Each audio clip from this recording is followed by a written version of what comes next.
You guys are in the Amber Temple. Yep. Boy, this place is called the Amber Temple, and it's like fucking evil as shit. Yeah. So just that's fucking misleading. Shouldn't it be like the Obsidian Temple or? Well, look, man, they didn't want to. PR is everything, right? They got to always be branded, It's a Greenland of evil temples.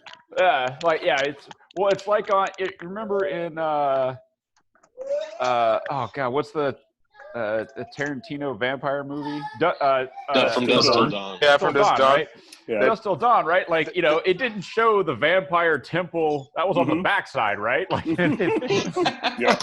what was it called? The Titty Twister or something like that? Titty Twister, yeah. It had the neon lights on the front and a vampire temple in the back.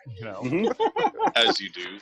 Yeah. As you do. So, you guys are in the Amber Temple, a temple apparently dedicated to some fairly dark gods. Felix has met a couple of these entities and accepted their gifts. He now let's see, his eyes. Anywhere where you can see like what would be veins are now like it's black. His blood has turned black. We're the good guys. He has sulfurous smoke sort of coming off of him. He speaks Infernal. He summoned a couple of hellhounds. They're gone now. You keep saying this like it's a bad thing. Yeah. Oh, I'm not saying it's a bad thing. Just giving you an update. Just FYI. Just FYI. Also, where you're at, the temple is cold. You're up on a mountain. The temple is like minus 30 or something like that. Yeah, but we've been keeping our cardio up so we don't feel it. Is centigrade or Fahrenheit? I think once you get down to that level, I don't think it matters a whole lot. Well, it kind of does, because one of them, carbon dioxide, starts to fall out of the air. Snowball fight. DnD, a game about science. Being a mountain dwarf, am I like used to this kind of stuff? Not this cold. Let's see. The only two that are actually okay with this. So it's minus 10 Fahrenheit, minus 23 Celsius. Ouch. So it's cold. It's really cold. And you guys are wearing like kind of cobbled together winter gear. The only two that are fine with the cold weather is Gil, who has a ring of cold, and Felix, when he picked up that staff, now that he has that staff on him, also is inured to the cold. Also, one of the gifts I received also gave me protection from cold. Right. Right. So, I'm pretty warm. You're okay. Yeah. Well, if you give that staff to someone else, that would be better. No, you don't want that staff. Yeah, just pass it around. Nico's the only one that could could attune to it. Nico would take the staff and it would jump out of his hand. Hard pass. I have my anger to keep me warm. That's right. So you, let's see. Yeah, I guess I'd kind of scraped a pile of the wooden coins over me to make like a blanket. Yeah. These warm wooden coins. Should we just burn the coins? Okay. We could have a fire. All right. So there's enough bodies to burn in here now, I guess. Actually, the vampires spawn. Yeah. So you guys tried to take a rest. A bunch of vampire spawn came in. You killed them. They turned to ash. You fought off one of the temple guardians. Notice I didn't say the temple guardian. You fought We off did have one of the temple. You fought off one of the temple loud guardians. booming footsteps from upstairs may be a subtle hint that we're not quite done yet. You fought off one of the temple guardians. Askern has a sword that seems to convey emotion to him. He has not yet had a chance to attune to it. So we pick up where you guys you went into that room there. Well, Felix didn't get to go in that room up there. He's still a giant monkey. The rest of you went into that went into the room up there, saw the crates filled with grave dirt that burst. It looks like that's probably where those vampire spawn were hiding, and that is where we pick up. And so all of you, so it's cold, and all of you, like, there's sort of there's a feeling of dread that pervades this place. Like it is evil. Felix, you don't seem to notice it as much. It doesn't seem, you're like, you know what? It kind of grows on you. It's not too Homeostasis. bad. Yeah, it's not too bad. The rest of you, it makes your skin crawl. Like this place, like you feel like you're constantly being watched. Apparently we are. Honestly, it's my ex-wife. You feel like you're constantly being watched. You feel like there's just this tension in between your shoulders that's just from being in this place. Like it feels like there's just bad vibes just oozing out of this place. Okay, I'm at my ex-wife's mother-in-law's house. Real bad. And that's where we pick up. So with all that All right. information, I think maybe we should go back to where the barbarians were sleeping at. Yeah, okay. Yeah. Sounds like a plan. So I'll sort of dust the wooden coins off myself. So yeah, I think those bedrolls were a little more comfortable than this anyway. Yeah, I can come back out of my crack in the wall. Okay, so Felix, you may have some trouble getting through that door. Yeah. So I don't feel that as I polymorph myself that I can end my own polymorph spell as an action. Right. So I'm pretty much stuck for the duration. Yeah, so you've probably got another 20 or so minutes left on that thing. Okay, well, catch up when you can, Felix. Bye.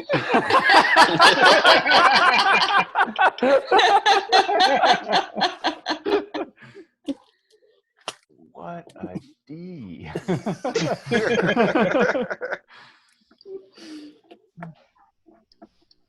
All right, so are you guys going to hang out with Felix until his monkeyness wears off? I mean, I'll hang out with him. yeah, I would, just because I still consider him part of the party. I just feel like this place is darkened him, you know? Right. Yeah. Like I'm gonna go find leave, a bed. yeah, I wouldn't leave him behind. Sir Yeah. Brave Nico. Hey, Because I'm what he scouting needs is ahead. more temptation. I'm scouting ahead. You know how it is. You know, Brave. fearlessly, bravely leading the charge. And that's why Askren adores him. Why is it always from the rear? Get a better tactical overview where you can see the whole field of battle, Ed. You know. Oh, yeah, I get you. All right. See, it seemed like you were just sort of retreating. Oh well, yeah. It would look like that to the inexperienced tactician. Right. Yeah, that's what it is. Yeah, so I'm just going to head up to the barbarian room. Okay. The rest of you are going to kind of hang out. Yeah. Yep. Okay. And While hanging out, Gaston's going to sketch some of the interesting treasures in here. And okay. I'll perform my speak with animal ritual, just in case I need to talk to Felix. Felix. Okay, so Nico, you. Yep. You come up the stairs. Yep. Uneventful. Let's see. Where are we here?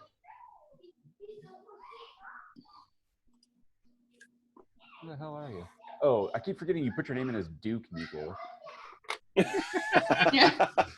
I am a Duke, Ed. Right, yeah, sorry. I thought okay. it was pronounced douche. some weird Eastern European pronunciation of K. Right, yeah, you know how it is.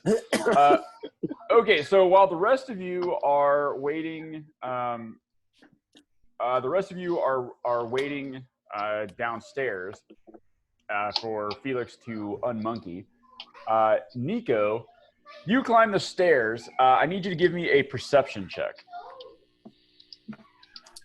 Nothing bad ever happens from a perception check. That is a 9. Okay, so as you climb up the stairs, you actually get fairly close to the door, and you're sort of like mumbling to yourself, cursing at a stupid monkey. It's got to get out of this. It's freezing cold. I don't want to. Yeah. Actually, and so you guys have been here for a while. Well, we'll see. Okay, so you hear, Nico, you can hear voices on the other side. Sort of as you get closer, you can't quite make out what they're saying, but you can hear several voices. Okay. If you want to get closer, and then you can make another roll if you like, if you want to get closer to the door.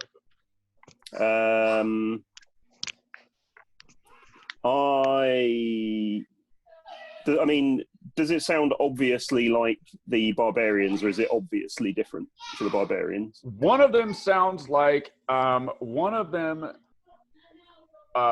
the voices that you hear does sound like Helwa, the leader you hear, but the other you hear another female voice speaking. Okay. And you're not quite like, it doesn't sound like you're all that sounds a little, that doesn't quite sound familiar, but you can't quite make out what they're saying. So let's think.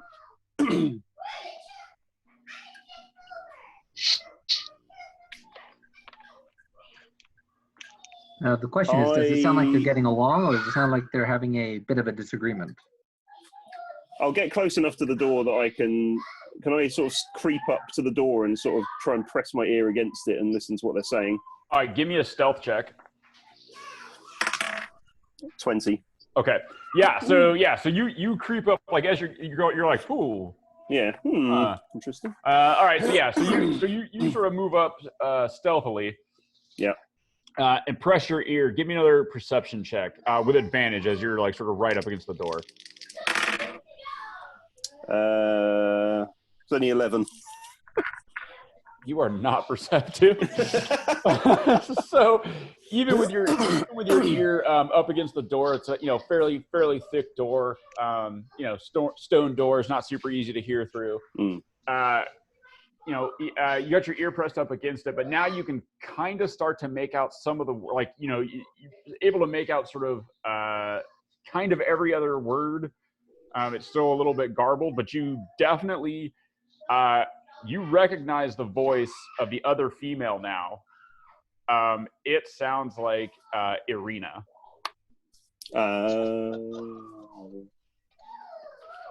And you can hear Helwa. Helwa talk. You can hear the voice of Helwa, and sort of by the tone of her voice, she sounds very stressed. Yeah. Oh, also, when you look down at your boots, you see that you're standing in now a slowly spreading puddle of blood that is creeping out from under the door. That's totally normal. Don't worry about it. Yeah, so say, So 2 plus 2 equals some barbarians were made an example of. Let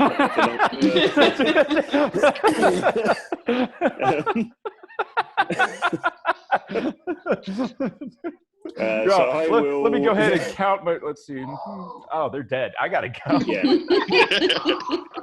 So am going to... Hold on a moment.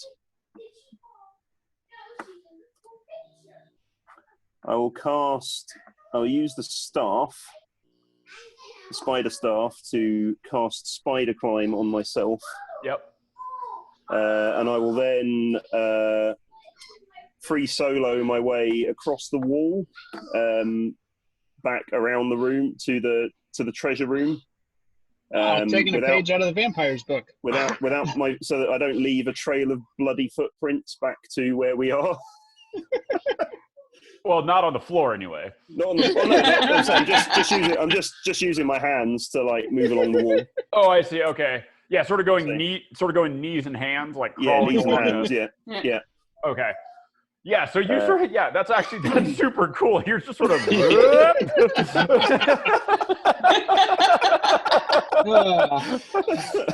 well done, Nico. Yeah. Just Your cowardice saves us again. Not my first break-in. So super smart. Not Nico's first time standing in a bloody pool. Not Nico's first time having to not leave bloody footprints in a room. Yeah, whether or not it's his first time not leaving bloody footprints in a temple or not, I don't know. I didn't even make the blood this time. Didn't even make the blood this time. Yeah. Well, and the thing is, do you know how fire safe these temples are? That's the problem. Someone smart was in charge here. Right? Yeah. It's like, this whole thing's made of stone and amber. Crap. Damn it! I'm all out of luck. What do I do? Okay, so do you head back to the others? I will attempt to spider climb my way along the wall and drop down behind the statue, and then. All right, give me another stealth check as you leave. Yeah. That is a 15. Yeah. So thank you, baby. So you managed to stealth your way out. Yeah. Sort of. Okay, this is how Nico goes. Yeah. Yeah. Okay, so you managed to climb your way up and out back to.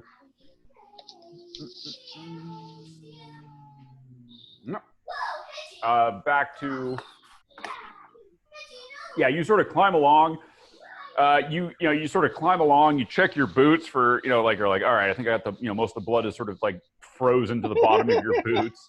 Oh, so actually, as I go across, can I kind of I want to scuff some blood off of my boots onto the wall, just at the corner, like down here, over here on this corner. Oh yeah, sure. And then maybe on like a wall, just sort of round the corner from there. So sort of like here. Mm-hmm. Sure. And then come back out. Yeah, so you sort of, because that sort of up where the mezzanine is, you sort of climb along the mezzanine and then go underneath it. Yeah. And then just sort of. Yeah, sort of knock the frozen blood off the bottom of your boots. Yeah. And then sort of scuttle along, making your way back to the door. Yeah. As I come in, I'll be guys. So by this time, Nico, or not Nico, Felix, you're back to Felix form. All right. Ah, Felix, good to see you again. How was your time as a giant, team-threatening monkey? Team-threatening? You were everything threatening. Yeah, that's true. Which includes, the most important person in the room, which is, like, we all know. Yes, myself. Sure. So, anyway, we may have a slight problem. So during my reconnaissance, I managed to find out that our barbarian friends may have been visited by Irina, who didn't seem like she was it was in the more of the kind of kill first while asking questions mood. So we might not want to head back up that way, and we might in fact want to find some way of making it look like we weren't here. Did I meet this Irina? Yeah, so you guys met her. You met her in the. Well, I think. He was there in the swamp. Askern, you've only met her in her vampire form. Yeah. Oh, okay. You've only met her with her magic legs. Yeah. Then yes, I do not remember who this arena is then. So I think we might want to find somewhere else to try and rest. Well, where does the next room lead to? Yeah, Felix, go up to the next room. I'll start walking up here. Mm-hmm. Well, what if we Boomer, seal off? Boomer, what if- Askern, would you mind accompanying Felix into there? There's some Yes. stuff. Yeah, I already put two and two together. He's been touching those coffins. We don't I need didn't Felix. even know they're in here. Yeah, Now I Felix. see What? them. Yeah, Felix. Why don't you slow your roll a little bit, buddy? Yeah, we don't need any more drawing attention to ourselves than we already have. Yeah, because I already touched one of those coffins. And I know what they're doing. So, Yeah.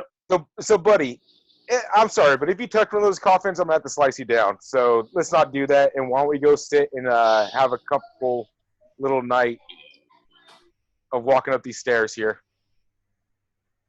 We're going up the stairs? Well, we can't stay down here either. Nowhere's safe so far. We need to find a room that doesn't have so many entrances. Okay. So Can Felix, I? I'm not going up the stairs. And we're How at least. much do I know about how perceptive vampires are in terms of how they might be sort of tracking people through a evil temple? give me either religion, nature, or arcana check. Let's see. So that'd be a 15 in any case. So you think that kind of what you've heard about vampires. You know that their hearing is extremely keen. Mm-hmm. Their sense of smell is very good, especially when smelling the sort of the living. We can fix that. Yeah. Yeah, so you would think that they would track you. Definitely a sense of smell and possibly hearing. Okay.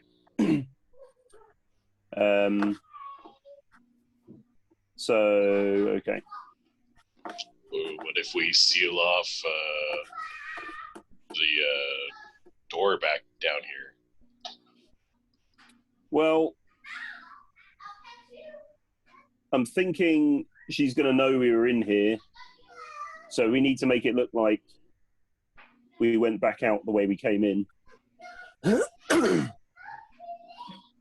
Yeah. Yeah, but If you- but if we you- still if- need to rest.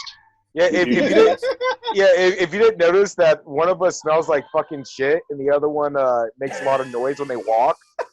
I'm not gonna say who, but you know. I'm not gonna say who's who. And those aren't mutually exclusive, are they? Askern, you don't smell that bad. You're too hard on yourself. I love the barbarian's so great. Actually, well, Boomer, so Boomer, you say that, but then you go, wait a minute, I'm the stealthiest guy I know. Yeah. Hey! Wait a minute.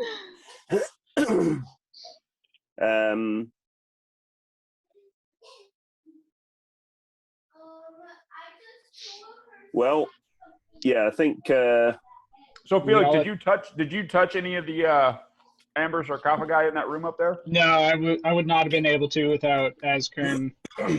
Yeah, I'm watching, No. and I already warned him. Are you Well, all right, Dad? Well, as soon as we get a long rest, I can have blindness and deafness prepped, and then that'll give me some more opportunities. Excellent. Since my complete aversion to inflammatory actions now, might as well drop that spell. So, okay, I will. I'll reattach And the this immovable rod to my DIY safety harness, and then Ed, and then the door down here used to be stone, right? It used to be, yeah. and then we smashed it. Yeah. Would a mend work on like sealing it back up, or No, Mint's too big. Boomer, can you use your stone cunning to make it look like we've had a rock slide that filled in this gap back here after we go through? maybe? Yeah, you think? So yeah, I mean, you've seen. Give me a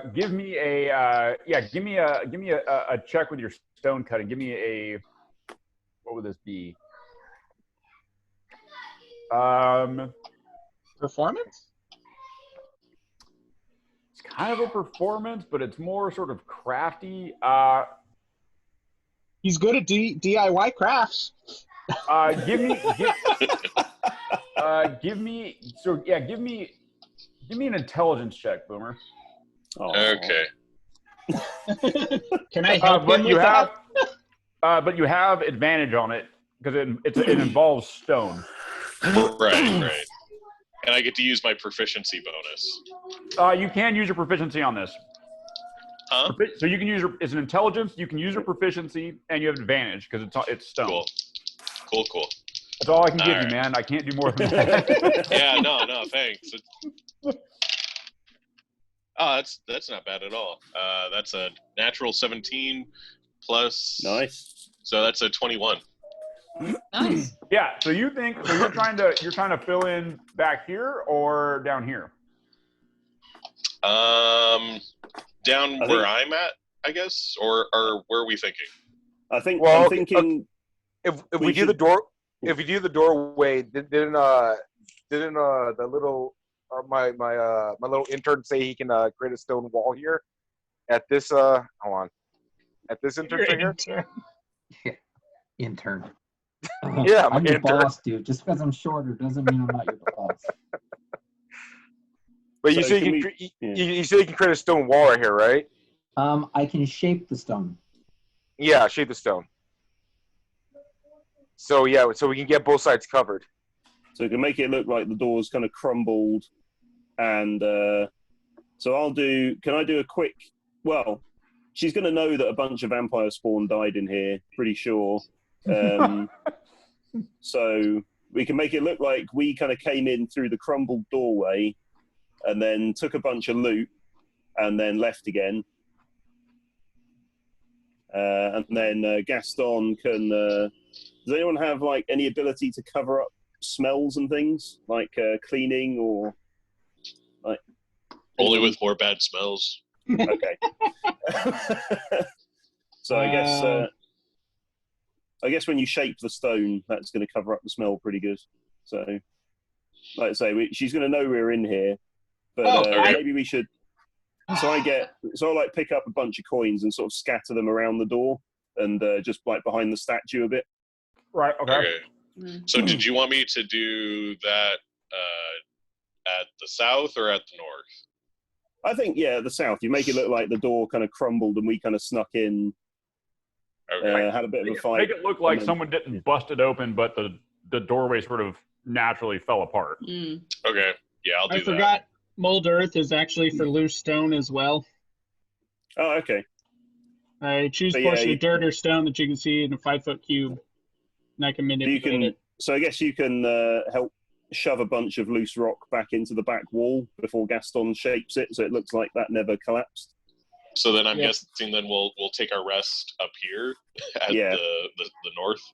At the mysterious northern stairway. Yeah. Great. Okay.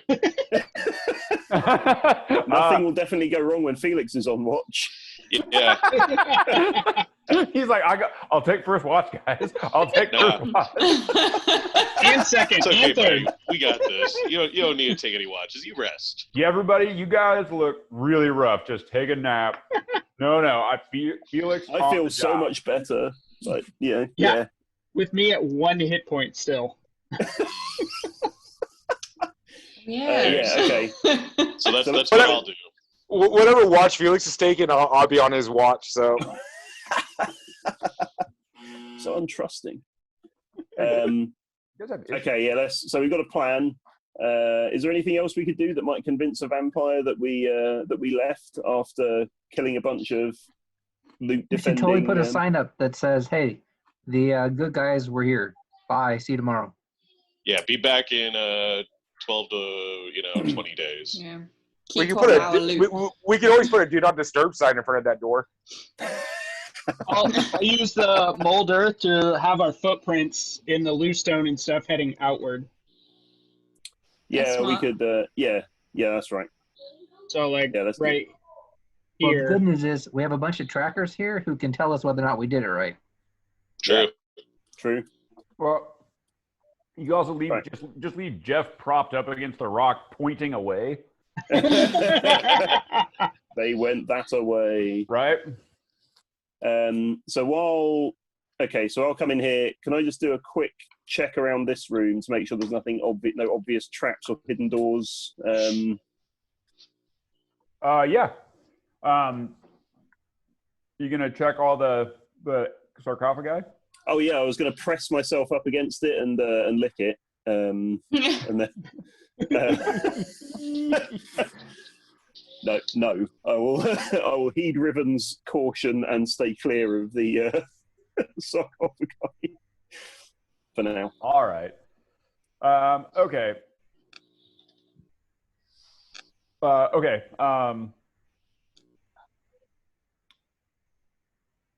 Oh wow. Okay. So yeah. So you check it out. Always a good sign. Yeah. You check it out as you're moving around the room. Yeah. Every time you kind of like come near the sarcophagi, Yeah. you hear like sort of those like the faint whispers, like where you can't quite make it Yeah. out, but you can definitely hear like something whispering in your mind. Right. And you feel Riven, like you feel hands on your back, like pushing you away, like just keep it moving. No. Hey, want to buy power? Yeah. Hey, little rogue, you like candy? That's right. And you hear Riven just whispering stranger danger in your mind. And That's right. Like, Just say no. Yeah, just keep it moving. So I will. One of the fucking coffins has free wine here. That's how they get you. It's just all it molded itself into a shape of a tap. You're like, wow. I mean, it can't hurt to. Oh no! Bottle never hurt me. Oh wait. Bottle never hurt me. It technically wasn't a bottle.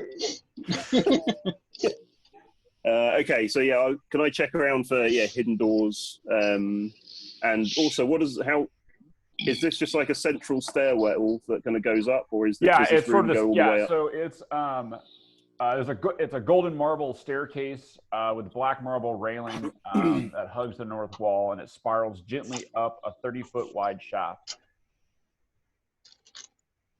How high is the room? Like, where are there ceilings in the room we're in? Like, that are lower than the staircase, or is it like an open? Is it an open room with the staircase going like all the way up? No. So yeah, so there's so see where the dotted line is? Uh-huh. That's open. That part is open. That leads up. But everything outside of that is a ceiling. Okay. Is there anything like weird looking on the ceiling? No, you don't see. Smart to look up though, but no, there's nothing weird.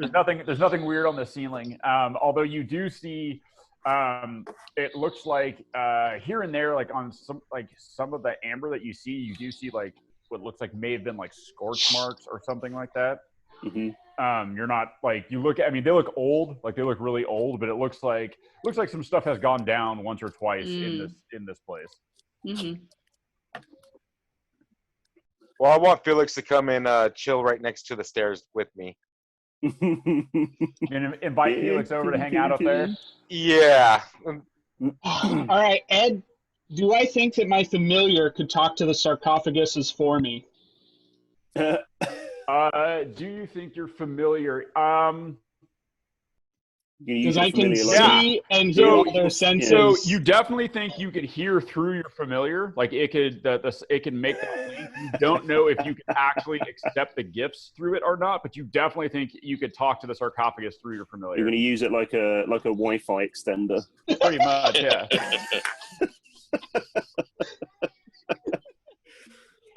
Sorry, Gil. You got to do what you got to do, man. Oh, and these are some good ones, y'all. What if I have Jeff touch it? They'd just be like, "No one's home." Yeah, no. The dial tone. Yeah. If Jeff touches it, yeah, it's just be like that. Like the sarcophagus is like, hello, Hello. You called me, right? Yeah.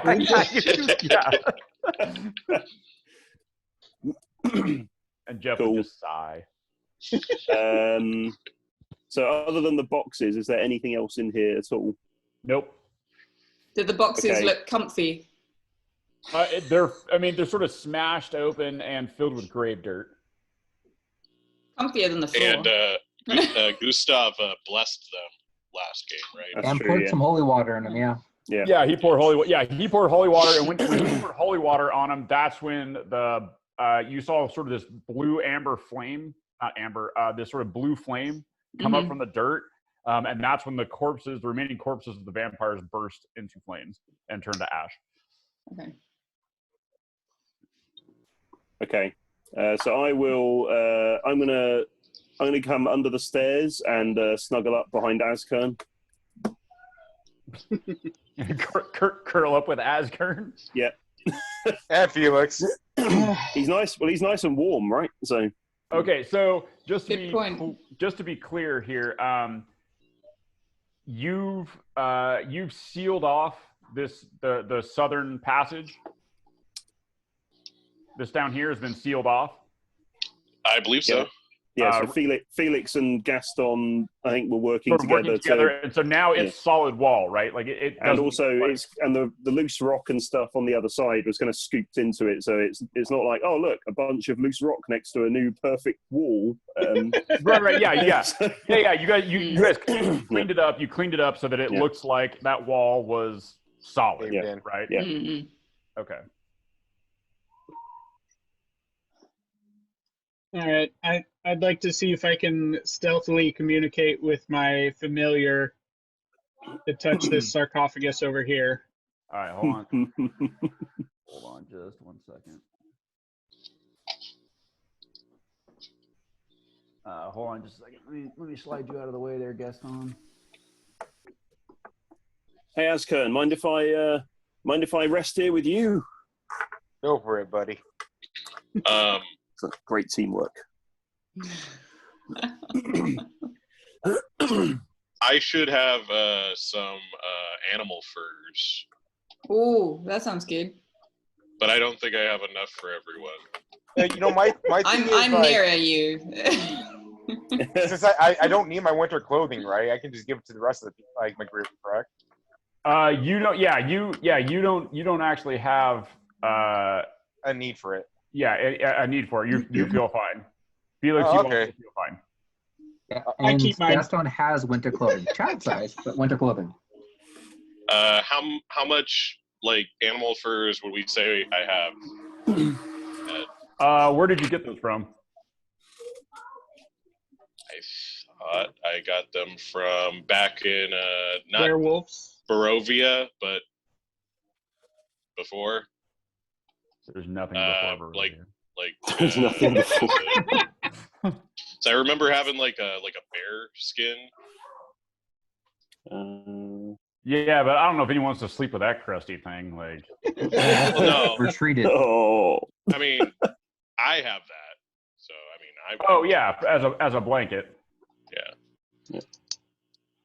Comfort blanket. Okay. Then I know I have an animal trophy from an animal I've killed. know if it's a fur or not. No, it's not a fur. That's probably some sort of bone fragment or teeth. Gotcha. Or testicles. Well, I got my bear fur then. Yeah. You got Okay, your nose necklace as well. So I need everybody to make a Constitution check, except for Felix. So not Felix and not Askern. You guys are fine. Everybody else. Do I get any advantage from being pressed up against Askern? No. Oh. It might actually be a disadvantage, but for different reasons. Is this a check or a saving throw? This is a Constitution check. Oh. So do I get an advantage from Oh no, sorry. Askern? This is a Constitution saving throw. Constitution saving throw. So do I get a plus from Askern? Yes, you do. So that's 15 and then 19 with Askern's bonus. Okay. 10. Okay. Ooh. 17. Okay. 20. Okay, so anybody below a 15 does not you're having a really hard time trying to you're having a really hard time with the cold. Mm-hmm. And so you will take you get a level of exhaustion. The closer we're together, people, the more body temperature we'll have. I don't know why the hell everyone's all separated from the. It's a good point. What does the exhaustion thing do?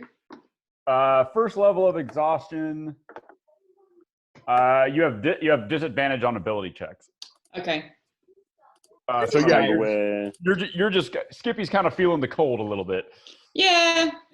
Skippy's gonna come over here and snuggle in with can I where it says conditions on your sheet. I think if you click on add active conditions, you can put exhaustion down the bottom there, and I don't know if it actually tells you what it does. But are you talking about D&D Beyond or on? Okay. Yeah, D&D Beyond. Oh yeah, there you go. It's down. So if you click on by where it says exhaustion in there, there's like a little where are the conditions? Arrow. Top right underneath hit points. Oh yeah, okay, got you. Then down the bottom of that, there's exhaustion, and then there's a little expand arrow that. Okay, first level. Yeah. Okay, got you. I'm first level exhausted. Mm-hmm. Okay. I want to try and snuggle in, in between Nico and Askern. Okay. I've hidden underneath Nico's robes before, so it's familiar. What's going on there, Skippy? Wrapping up in the ball gown. It's just so soft. Do I notice them having a hard time? Yeah, you notice some of the people that are having a hard go with the cold. You're like, oh. I'll since I'm familiar with but I won't. Nico and Boomer being bunk buddies, I'll just go ahead and spoon Nico. Oh, right. Again. You're only mortal. You want to be close to me. I understand. Come on, little Boomer's buddy. like, shh, quiet. You put your big fat dwarf finger on his lips. Again. It's got blood and stone and stuff all crusted on it. It leaves a smear of dust and dried blood on your face. That's his wiping hand. Yeah. Wait, wiping? Oh. Every cloud. Okay. So I guess we'll all snuggle up next to Askern under whatever kind of collective blankets and Askern's oversized cold weather clothing we can cobble together. Okay. And then, so you guys, and then Felix. Okay, so you're gonna try to sneak a familiar over. Yeah, I'll have the little bat just appear behind this sarcophagus. Nice. Where are you resting, Gaston? I'm snuggled up against I'll be right back. everybody else. Okay. Okay. Oh, that's a good one. Okay. Fireball, anyone? All right. So your familiar touches it, and you hear, "Ah, how clever! Very clever, little maid. I see you are desperate for power. I can offer you the gift of immortality. But there are a few conditions that must be met. This gift requires a little effort on your part, but I assure you it is well worth it." What effort? Well, you must slay someone that you love or admire and consume their blood. But Jeff doesn't have any blood. With your current character flaws, do you even admire anyone? No. It says, and then you must die. And then you will rise again, more powerful than you can imagine. Wow. And walk the earth forever. Do I see this as... Can I insight on this? You can try if you want to see if you can detect if this dark god is lying to you. I will tell you now, roll high. Roll 5d20s. That's a 21. Yeah. Seems legit, man. I mean, to be fair, man, none of the other ones have lied to you before. Like, yeah, they've all been pretty straight up. I know. I don't see promising that. to turn you into a vampire, probably. Maybe. I don't see anyone that meets that criteria right now. This gift will stay with you.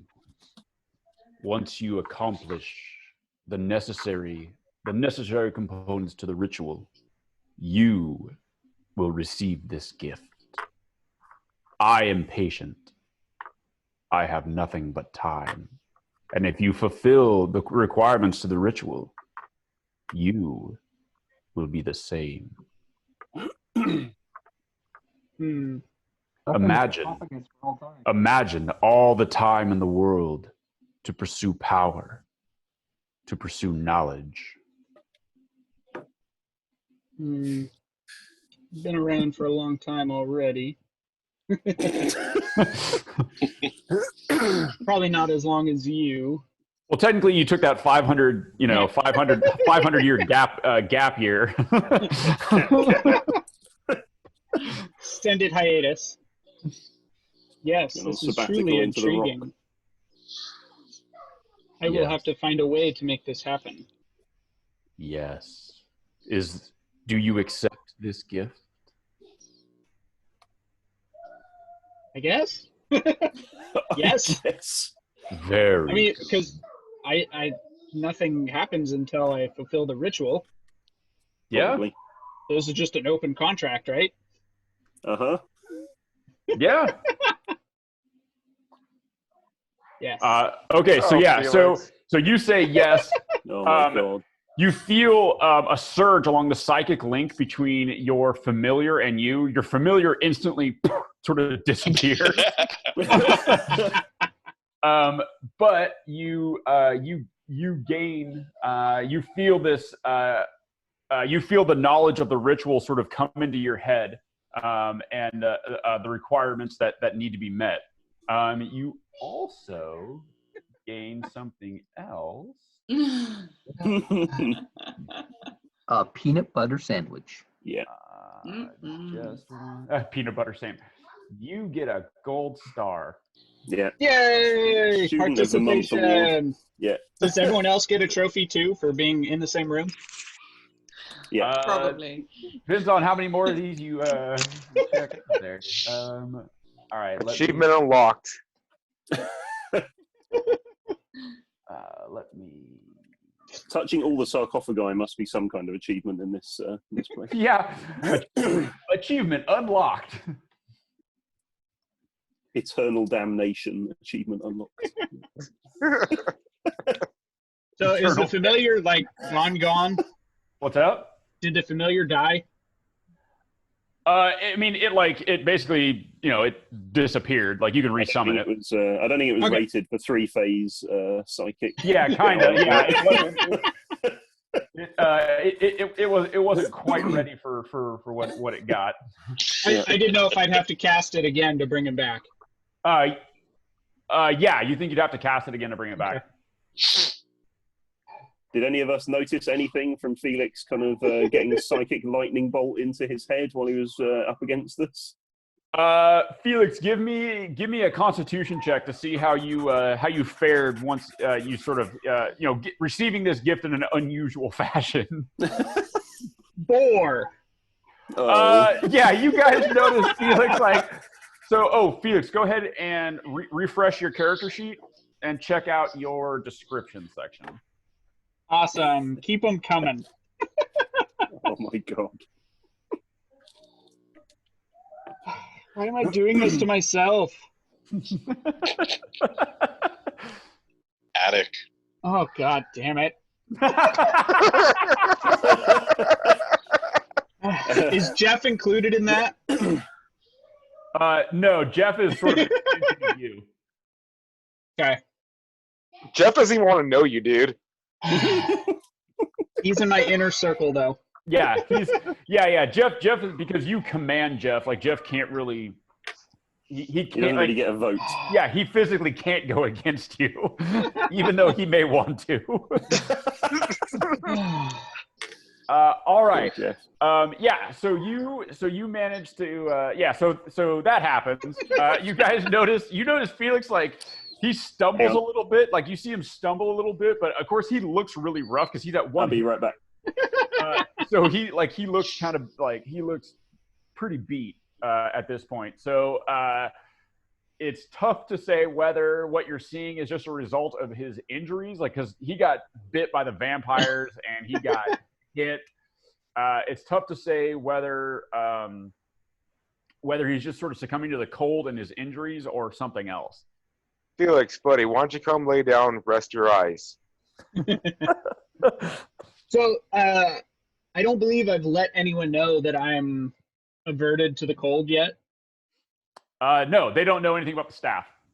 Yeah, so I will just keep my winter clothing and everything and attempt to lay down. Oh, you're a bad kitty. Okay. Yeah, the staff made me a very bad kitty. Well, technically, the staff didn't do it. I think it was like the 4th or 5th sarcophagus you touched that. Only because I touched the staff that gave me this desire. Oh, the staff didn't help. It did you no favors, man. The staff did you no favors. Okay, so all right. So Felix, are you gonna try to perform the ritual to resummon your familiar? Yeah. Okay. I'm watching him. Can I? It's just a regular find familiar spell. Right. Yeah. You're just like, look, you're like, look, I got to have my familiar to be on lookout. You never, we got, enemies all around us, but, nothing wrong with another set of eyes. What is your familiar? Your familiar is a bat? Yeah. This is the international sign for bat. I didn't know that. Apparently.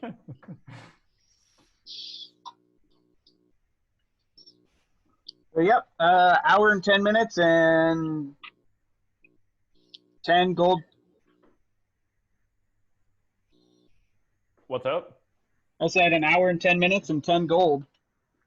To start. Okay. So all right. So you're gonna start casting it. Yeah. All right, so yeah, you're sort of. How loud is it? I don't imagine it being that loud. Just no, kind of normal. yeah, it's not super loud. Like he's got there's some verbal component to it. It's just that vampires probably have good hearing, and rather not have them hear. So if you don't have to make noise until we all have our spells back, I think we'd appreciate it. You can technically whisper. Yeah, I continue.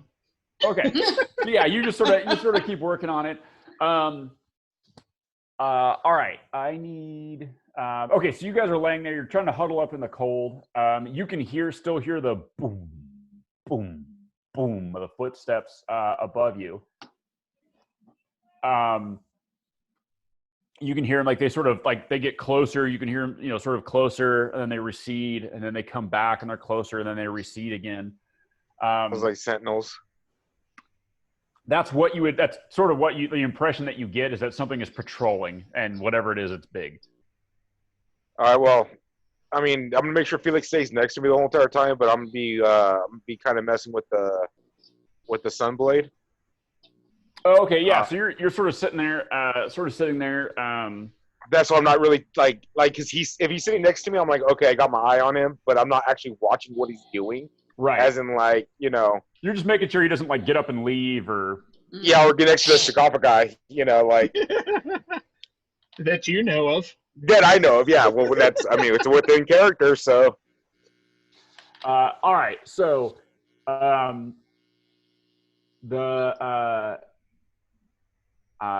right, so an hour goes by. So you guys have gotten sort of a short rest in. Is everybody sleeping? Or are you guys? So obviously, Asker, and you're holding the sunblade. Yeah, I'm gonna take the first watch with Felix, and then after whatever second watch I'm gonna have him. If Felix decides to stay up, I want whoever's gonna stay up with them. Okay, so Asker. I'm sleeping. So Gaston's sleeping. Okay, so you guys are asleep. Boomer's asleep. So Asker, you're holding onto the sunblade. So as you're sort of holding on to it, you can feel sort of these emotions, like this mixed bag of emotions, kind of coming through it. It's a little like with your eyes open and trying to like pay attention to Felix and stuff. It's a little bit hard to really grasp. So you kind of close your eyes so you can really focus on what's coming through the blade or coming through the hilt. And as you're focusing on it, you enter sort of this trance almost, and it's almost like a dream. You're not sure if you fell asleep or quite what happened, but you're suddenly standing in sort of this dark hallway. And you see a young man striding towards you, walking towards you in this hallway. Okay. He's sort of pale of skin, like not like a corpse or anything, just his skin is pale. He has dark hair. He's young. You think he's probably, for a human, he's probably in his, mid-ish 20s. He's fairly good looking all humans kind of look like walking upright pigs to you, but like as far as humans go, like he's pretty good looking. He's a pretty pig. Yeah, he's pretty pig. Someone put lipstick on him. And so he strides towards you and he says, Wait, what?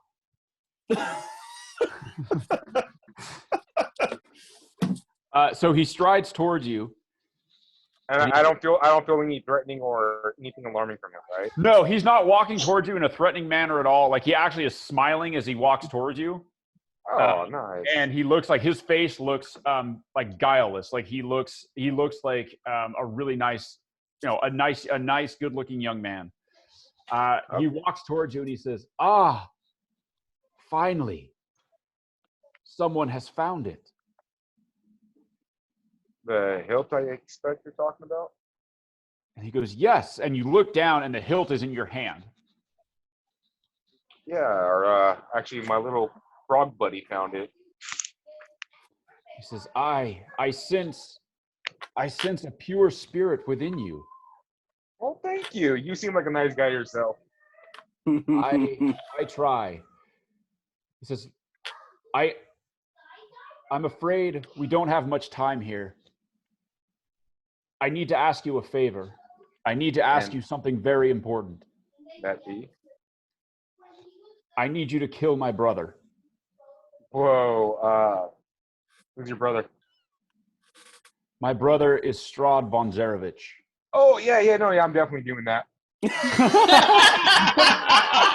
are y'all on my to-do list? All right. Yeah, he says, I fear that darkness has consumed his soul. Oh, and yeah, no it's longer, beyond that. He goes, has it become worse? Yeah, it's pretty bad. Was it I good see. before? He was never a warm man, but he did have the best intentions for the people. But I fear that is no longer the case. Yeah, from what I can tell, he's enslaved the people in fear. My God. Right? By the light of the morning, Lord, I beseech you, please, take this blade. It has a small amount of my soul within it. I ask you, use it to slay my brother and free the people of this valley and to free my brother from his curse. I can definitely do that. I thank you. Your name. Your name. Asker, my friend. I will speak of you highly to the morning Lord. Thank you for this. Man, no problem. Go with the light of the morning Lord. And he reaches down and he touches the hilt of the blade. And suddenly from the blade, he touches the hilt, and this massive, essentially the size of a longsword, this blade of pure white light extends from the hilt, blazing out. And you can feel the heat, you can feel the heat coming off of it. And it's shining like the noonday sun. Do we all see this in our room too? No, you guys don't. This is all sort of happening in sort of Azkern's in this this trance that he's in. In his imagination. And he says, "My name is Sergei. Sergei, okay. Please free my brother and free my people. This blade of the morning Lord, this blade of pure light, should allow you to do that." Oh, anything else, my friend? And yeah, but the straw needs to go down, buddy. And he asks, and he goes, "One more thing before I go," and you can see him starting to fade now. He's starting to sort of become translucent and sort of start to fade. He says, I don't have much time, but do you have any word of my bride, Tatiana? Is there any word of what has happened to her? I think she's a vampire. And you see his face, like his whole countenance sort of changes, and you see his the light of his spirit start to it's dimming now, and his whole face just sort of falls. And he says, "If you can, please free her as well." Oh, that's not going to be a problem, my friend. We're going to free them all. She was already freed from her legs. Tatiana or Irina? So Tatiana was version 1.0. Oh, I see. Irina has her soul, because remember, nothing. Oh, that's right. That's true. I remember. Soylent Green is people. Yeah, it turns out Barovia is super green. They even recycle the soul. So he says, please free my love. And he sort of fades out. He sort of fades out, and the hallway begins to fade with him. And now, you come out of this trance, Azkern, and you're holding the blade, and the hilt feels warm in your hand. Okay. The hilt feels warm in your hand, and you can feel the emotions coming from it are no longer confused. You now feel sort of hope and determination emanating from the hilt. Oh, good. Did I notice Askern was in a trance? Yeah, you notice his eyes were closed, and he was sort of breathing very evenly and very shallowly. Okay, I'm just gonna move right there in like the other direction just to mess with him. Right, To make fair him enough. think that I went somewhere. Nice. So Nice. at this point, so your your ritual is complete, Felix. Okay. And so an hour or so has passed. Felix. What? Am I gonna have to tie you down, buddy? Come get closer. Ask anyone in the group. I didn't go You're anywhere. asleep. Y'all ask Jeff. Jeff will tell you. It's all good. Jeff, did he move? I'll have a nod. No. Yeah. So Jeff, you see Jeff try, like his head like tries to like to nod in the affirmative. It's all creak. It's all no.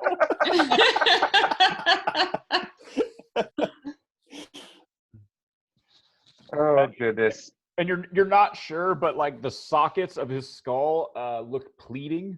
Yeah. It's tough to tell with a skull. No, I gave them some coins that I imbued with the tiny present so they can glow now. Oh, awesome. Good. Yeah. So yeah, you see these little pinpricks of light inside his skull, and when he shakes his head, no, they rattle. Clink, clink, clink. Yeah. Are those googly eyes? Yeah, it looks like googly eyes essentially. Arts and crafts. Yeah. He does not look any less terrifying or awful. Like, all right, so yeah, your familiar is found, Felix. Okay. Did you want to have it appear? I'll pretend to lay down. Right. And close my eyes. And sleepy bye. Check out this one. Oh, the one on the east? Yep. Oh. This one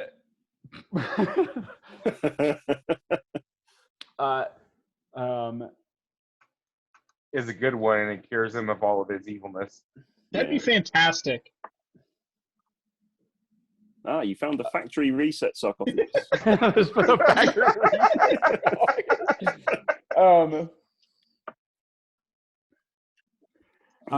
Okay, so you hear this sort of like this deep kind of gravelly voice in your head, and it goes, I see you, like me, have spent your life trying to solve the mysteries of death and life. I offer you control over life and death. I offer you a gift. I offer you a gift that will allow you to take one dead creature and bring it to life. And what are the components to this? Only your will. Fuck. Ah, so you can kill a friend, become a vampire, and then bring them back to life, and everyone's cool. I'll get back to you. I have another negotiation to attend first. He says, I'll be here. I'll be here waiting. I have not but time. All right, then I'll have the familiar blink out and then blink back over here. Okay. You know, these guys keep saying the same thing. It really makes immortality sound boring as hell. Yeah. Well, I guess they don't get to talk to each other much while they're trapped in their sarcophagus. Yeah, sort of trapped in the sarcophagus. Yeah, it's like, so when you touch this one, because I don't know if I have any real desire to bring anybody back. So when you touch this one,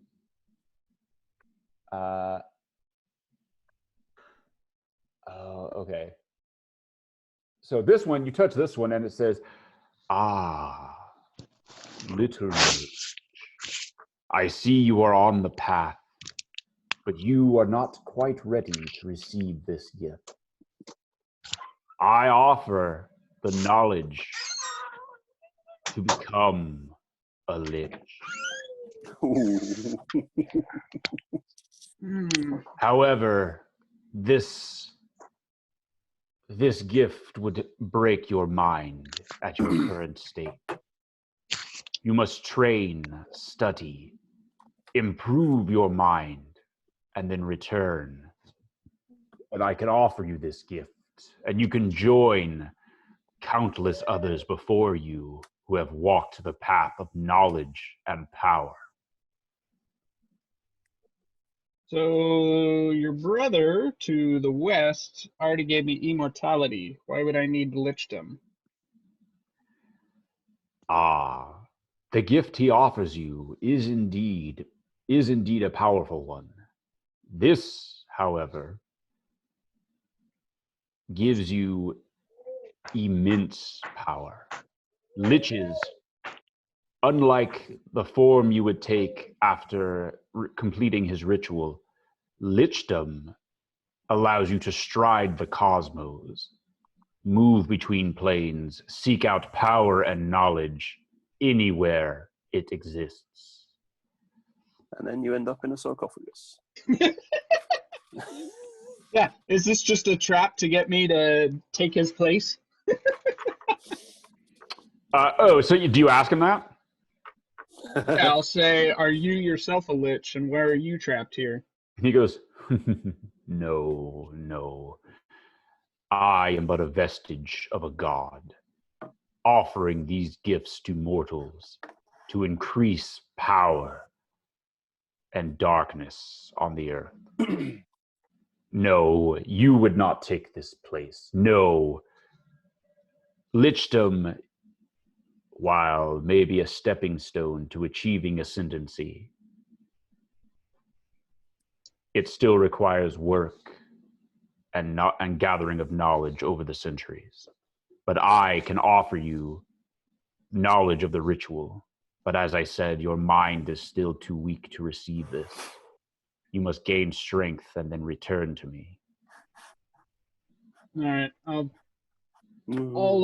reject this offer and take this guy. Yeah. Well, technically, he didn't actually offer it to you because okay. It would break your mind if he did. And he's like, yeah, I don't want to break your mind. I want you to become a lich. You gotta come back. He just says he says you're not good enough is what he just said. That's kind of what I heard. Yeah. Okay, so you come back over there, and he says, you've returned. Are you ready to accept this gift? What would be my limitations of returning someone back to life? There are no limitations of this gift. It can be used but once, but there are no limits. If you find someone who is dead and their spirit is willing, no matter how long they've been dead, you can return them to life. Would this work on an undead creature? No, I am afraid not. Jeff's like, please let me die for real. Yeah. How awesome would that be to turn Strahd human? Hell with that, I want Jeff. Jeff would punch people right in the nuts as soon as he became human. Yeah, but he'd have no muscle mass. He's just a pile of bones. No, he would be like he would return to life like as he was. Of course, you cobble them together from several different beings, so you would get this mutated monster that would just be kill me. Felix Stein's monster. Yeah, it would just be this half dwarf, half orc. Organs being rejected and yeah, with whatever like bits you put in there. All right, I will pass. I have no need to bring anyone back to life. They're just as good to me dead as they were before. Are you sure? Being able to do this offers you great power. the power over life and death. Stop saying that word. I don't think it means what you think it means. Imagine what a king would give for you to return his son to life. An entire kingdom could be yours. The power over the grave is something that all mortals crave and fear. That's all right. With our disguise and just animate dead, we can just make it seem like I've done that. Yes, a paltry parlor trick. This is real. I don't really want to, but I think Felix does. Shit. And then he goes, "Oh, come on." I got 2 words for you. Come on. Come on. Come on. Don't be a bitch. All right, Ed, add another flaw. Let's see where it goes. Oh. Oh my God! Hey, You're gonna. Are you all flaw now? Have you got any traits left? I am all flaw. Hey, so good news. There's no flaw that comes with this one. Woo! Oh. Well, no personality flaw that comes with this one. What this does, so again, you feel this surge of sort of power, burns out your familiar, it hits you. This gives you are able to cast the resurrection spell once. Nice.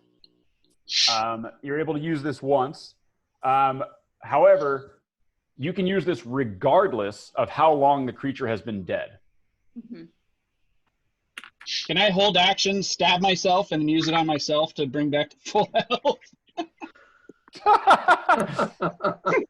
Wow. Unfortunately, the casting time is 1 hour. Okay. And how long does this ability remain in his control? Until he uses it. He gets it's a one-time use. And but does it have a 10-day limit like some of the others? Nope. Oh, damn. So good deal. It lasts until he uses it. However, the beneficiary of this dark gift takes on a corpse-like appearance and is easily mistaken for an undead. So, Felix, suddenly patches of your fur begin to fall out. Your skin becomes sallow and somewhat withered. You now have you look like a cat corpse, like sort of you have the appearance of sort of an undead tabaxi. A real live Schrodinger's cat? Yeah. He's both dead and alive? Right. And so, so you look, you have the appearance. Let's see. We'll take you know what? I'll leave this to the group. So the description says you take on a corpse-like appearance and you're easily mistaken for the undead. Does that include smell? Yeah. Generally, yes. Yeah. I'm getting a lot of nods. All right, so you also now stink like the grave. Well, I mean, he's already got the sulfuric smell, so what's a little bit more? Yeah, what's a stink is stink, you know? The real aroma coming from... Yeah, it's all sulfur and rotting meat. It's You're making this so hard for me, dude. I think the party knows something happened. He's still good. The rest of everybody is still asleep. And you're laying there pretending to sleep. Give me a con check to see if you react to the sort of the psychic jolt that hits you. Oh, 17. Not too bad. Wow. Yeah, so you actually don't. You manage to you kind of, but then you begin to. Oh my God. When you guys wake up, it's gonna be something. All right, so. All right, so Felix, you now have a corpse-like appearance, including smell. Patches of your fur have fallen out. a bit of flesh has sort of fallen off the side of your face. You look like Gus Fring after. Oh yeah. When the bomb went off in the old folks' after the home. bomb went off, so like there's a bit of your face there's sort of you have sort of a skull-like appearance a little bit. Yeah. On one side, yeah. All right, well, I'm guessing I don't notice. I just notice a smell, a stench, but I don't notice him in general yet, right? Right. Well, and remember, and it's super cold, so that stink is, it's not like, I mean, if you guys ever travel to somewhere tropical, like, it's going to be funky, but like right now, it's more or less contained. Come August in Barovia, it's going to suck. All right, so I'm going to wake up, I guess, wake up Boomer for second watch. Yeah. Is Boomer taking second watch? You know what? No, we didn't talk about that, but I do need it. I do need to sleep as well. Yeah. Right. So you go ahead. You wake Boomer up. Yeah. All right. I'm gonna. Hey, without buddy. telling him. So wait. Hold on a second. Boomer, I need you. Give me a wisdom check, please. Oh wait, sorry. Hold on. Let me double check that.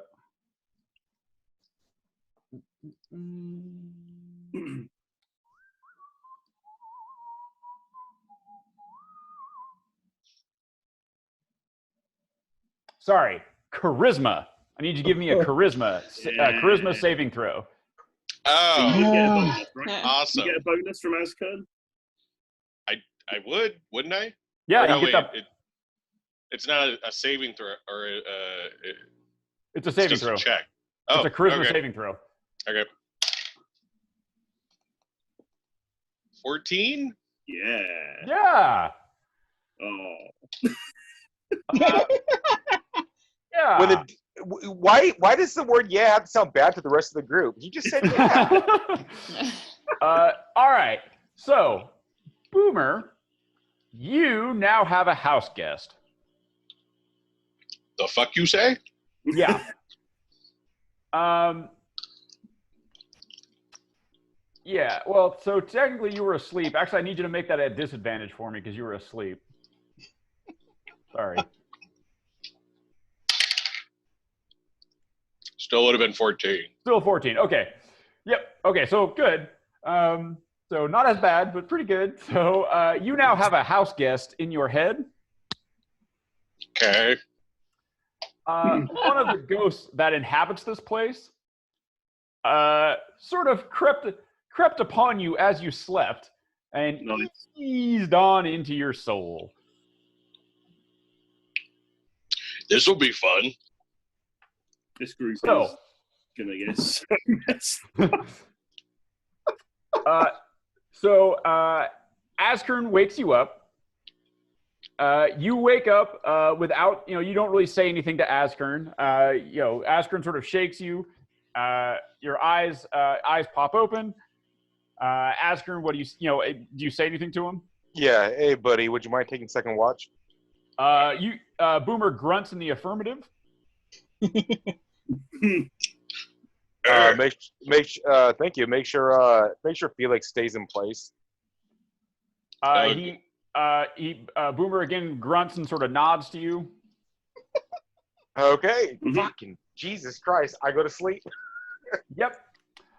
So Boomer, this ghost, now inside your head, Boomer, you hear, "Yes, in this hour, new flesh." What? What? And the ghost, you stand up. You're standing up. The ghost you walk around the room a couple of times, like just sort of getting the, just like when you get in a new rental car, right? Try out the control. Yeah, just checking it out. So I'm not in control of my body at all. You are not. Wow. Sorry, Again. guys. I'm over here worried about Felix, and this whole entire time it was Boomer. So the ghost decides, you know what? Let's take a walk.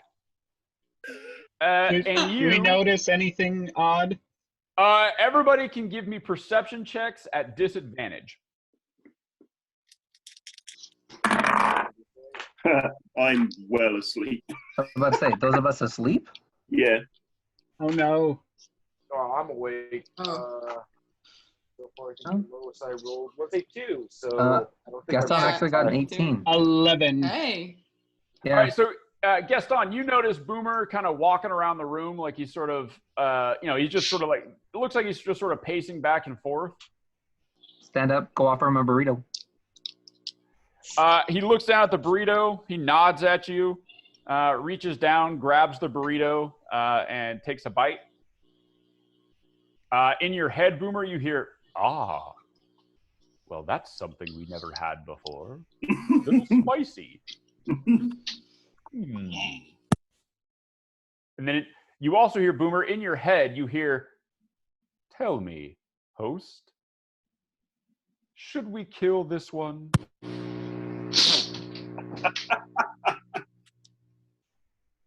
I notice you have a mighty fine axe here.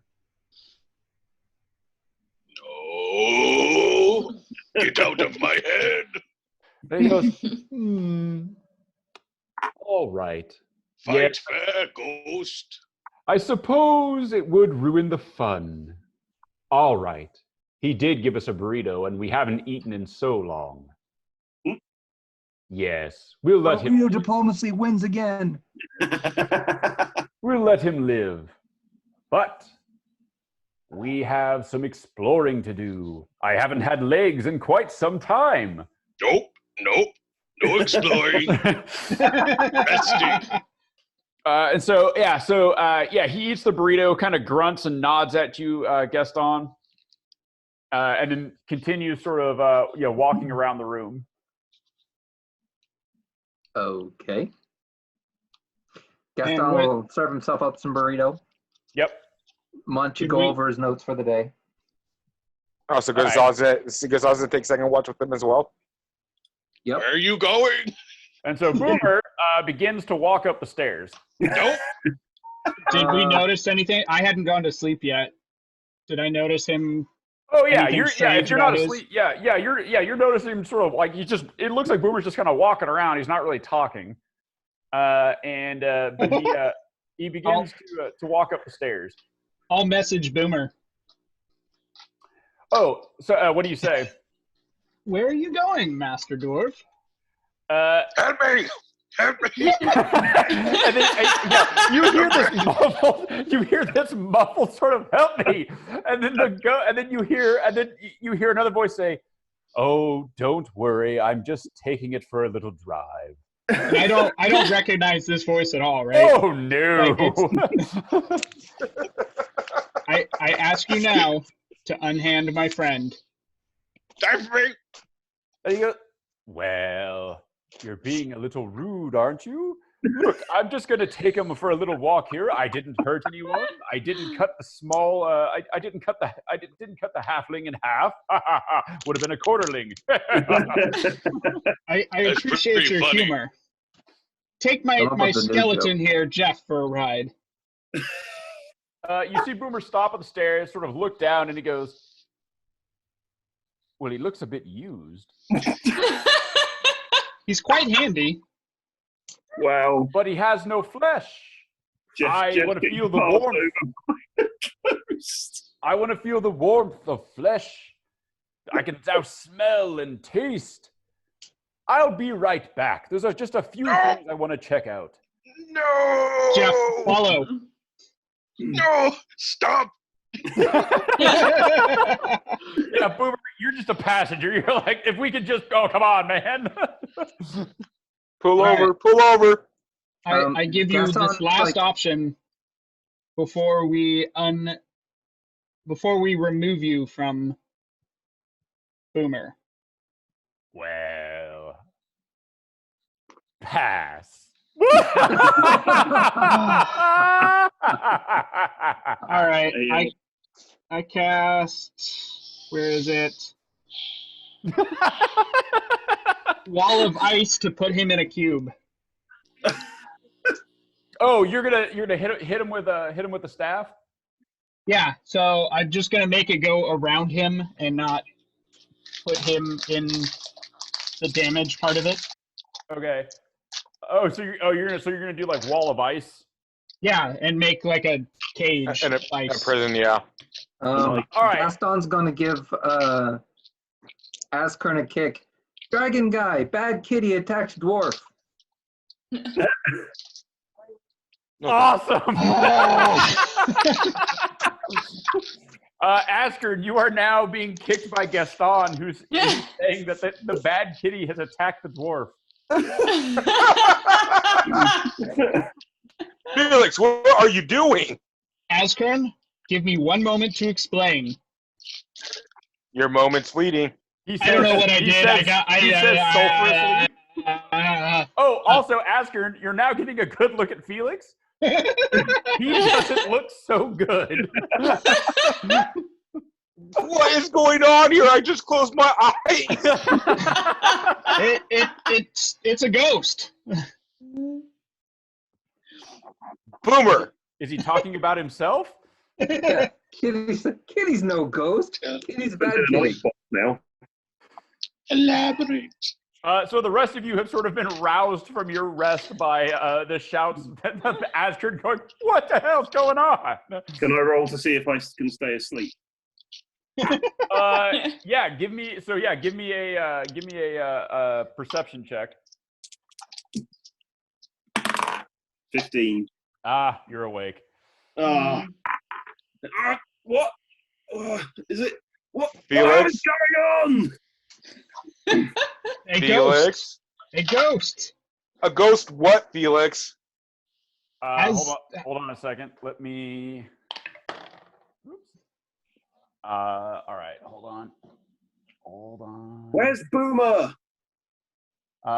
Except ones that turn it. He's in the ice box. What? Oh, What are you talking about? So the ghost with a 18 performance check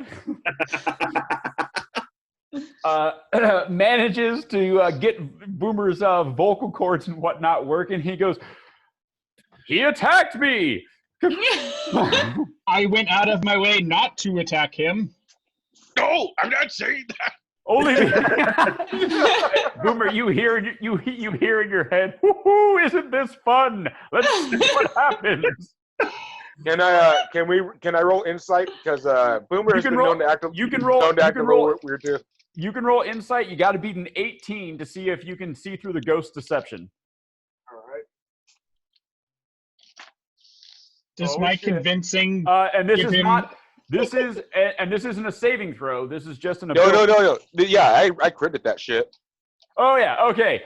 So yeah, you see, like you hear Boomer talking, and you're like, I mean, it was in Boomer's voice, but that sounded way more eloquent than like that doesn't quite like the diction seems a little too good. And we do have experience of Boomer being possessed before. Possessed, yeah. That's right. What I'm saying. Like, yeah. Oh, God damn it! What's going on? I'm not totally positive, but I think Boomer's possessed again. And Felix, what the fuck happened to you? You hear the you hear Now is not the time to discuss. Oh my God, he got the COVID. So social distancing. Yeah. You hear Boomer again say, "Possessed? I am not possessed. This creature, look at him, has attacked me. He has encased me in ice." Oh yeah, he's definitely possessed.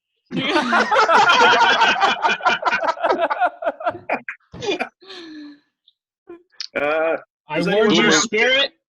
Does anyone know how to get ghosts out of people? I don't know, but after this, we need to make Boomer a tin hat.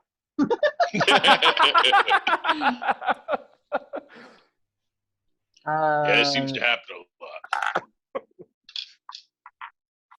a lot. Okay. Askern, didn't you have a way of driving ghosts away before? You know what? Maybe me and my intern here can do a prayer to maybe bless him. Or what do I think that a creature cannot possess another dead creature that appears to be dead? Oh.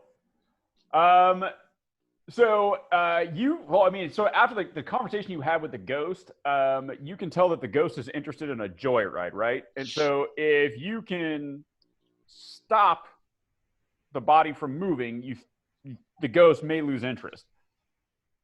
So by just leaving him in the cube?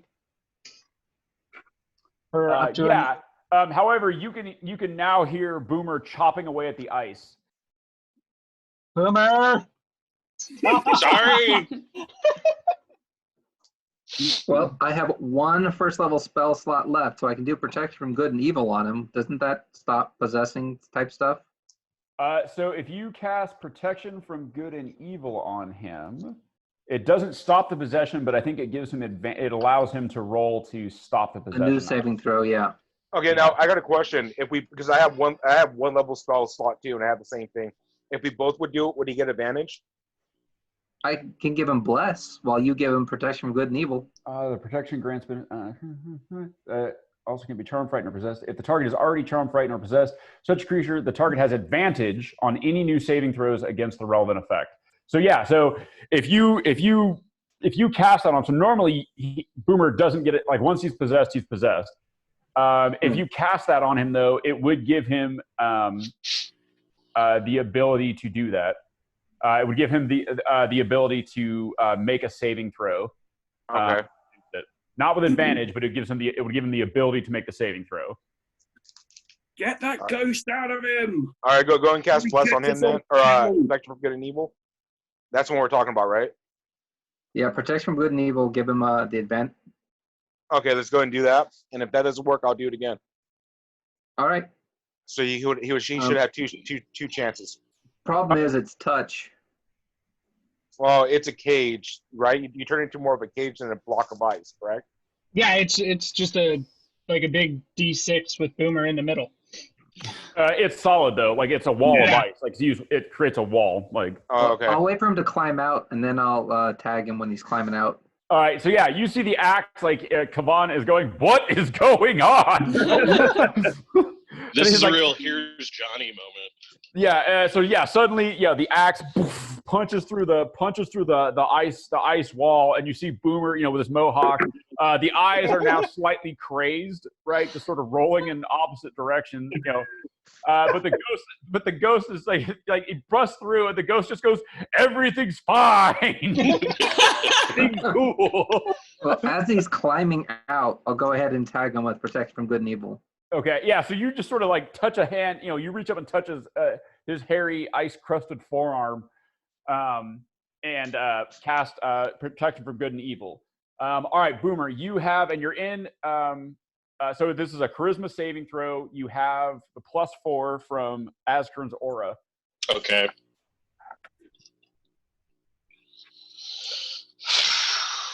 No pressure. Natural 19. Nice. Yeah. So you just go. Everybody out. Like, oh. Yeah.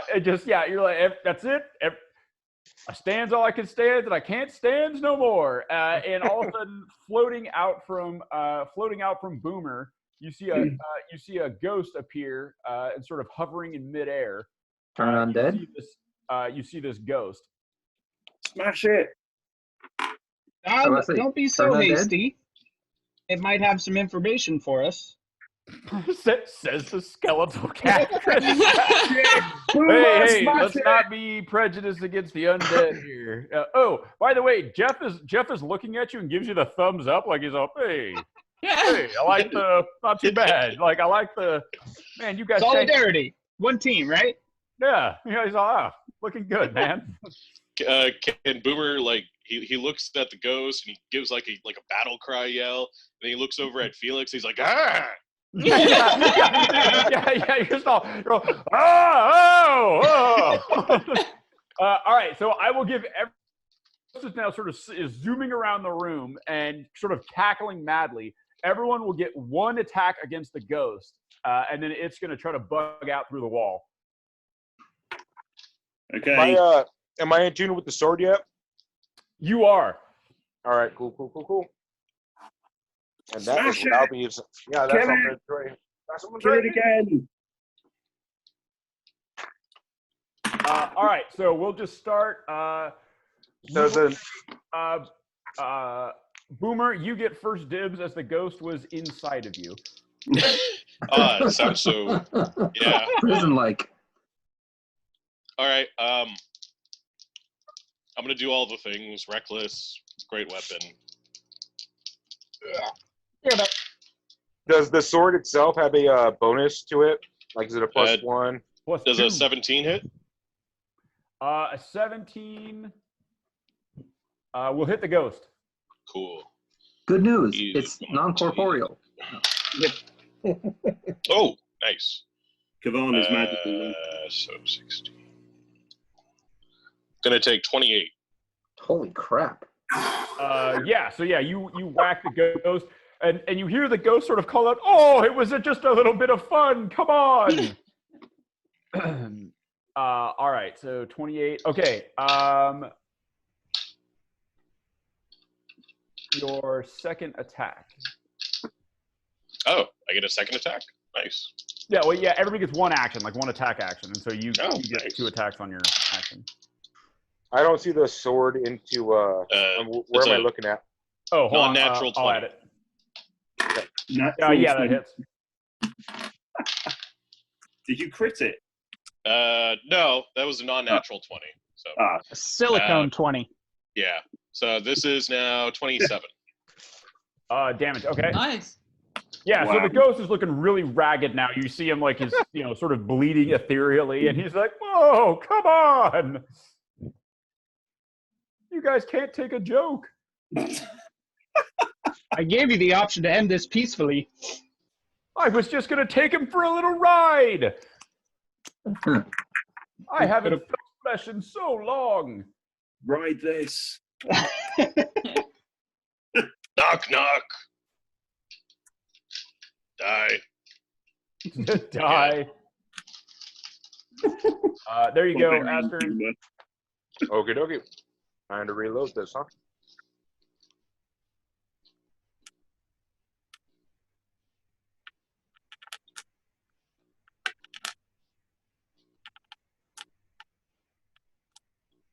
Who's up next, Ed? Oh, sorry. I was making sure you got the sun sword and everything. All right. We'll say, Gaston, you are next up.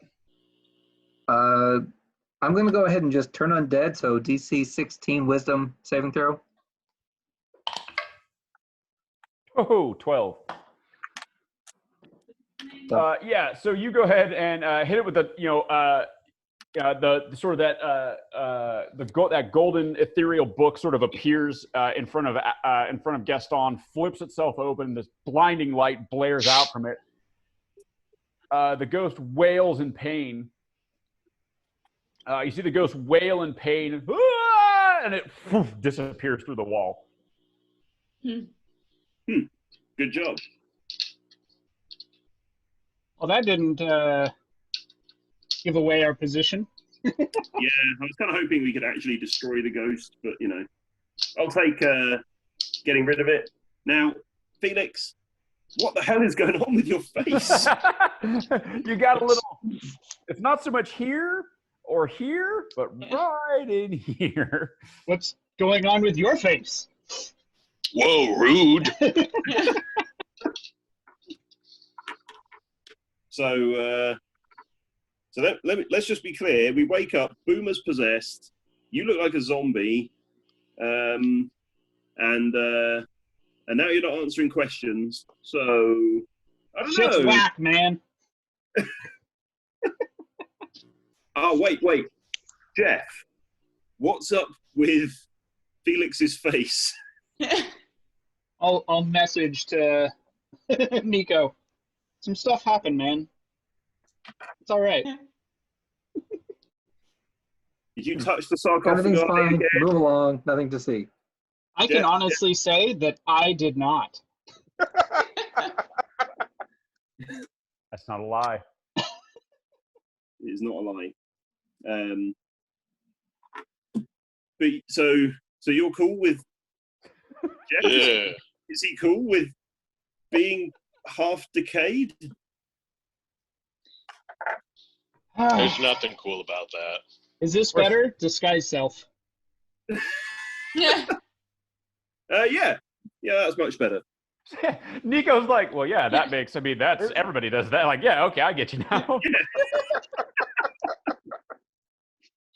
Can you also Right. cast like disguise smell? That would be really good. Yeah, that's. I don't think it hides smells, does it? Disguise self. No. The stink remains. Yeah. Okay. Well. I also make myself seem like 3 inches shorter. Just like slightly less Right. Just to throw him off a little bit. of a target. Right. I get you. Of course, now you're looking at Jeff sideways because, why was Jeff talking to Nico?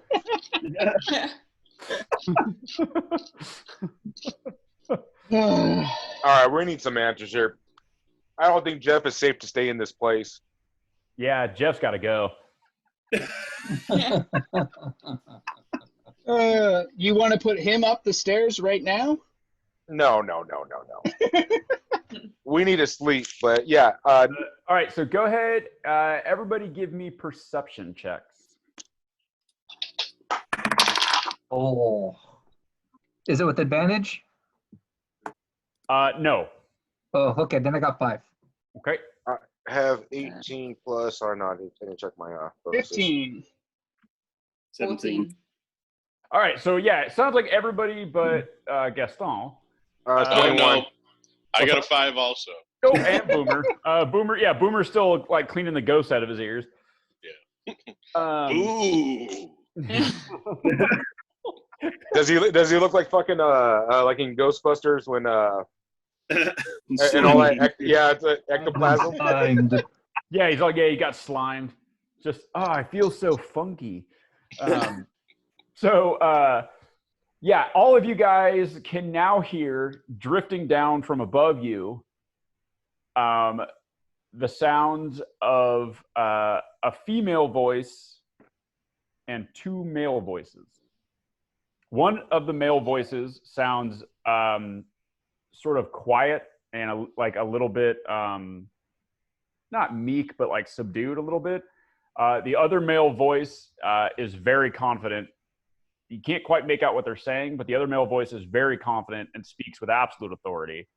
And then the second one, then there's a female voice that Nico, you recognize as having heard just an hour or so ago.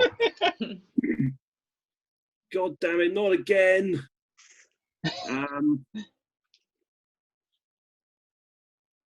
We need to hide somewhere convincing. Can you, Gaston, can you mold the stone so we can all hide in the wall? Can you carve a pocket out of the wall?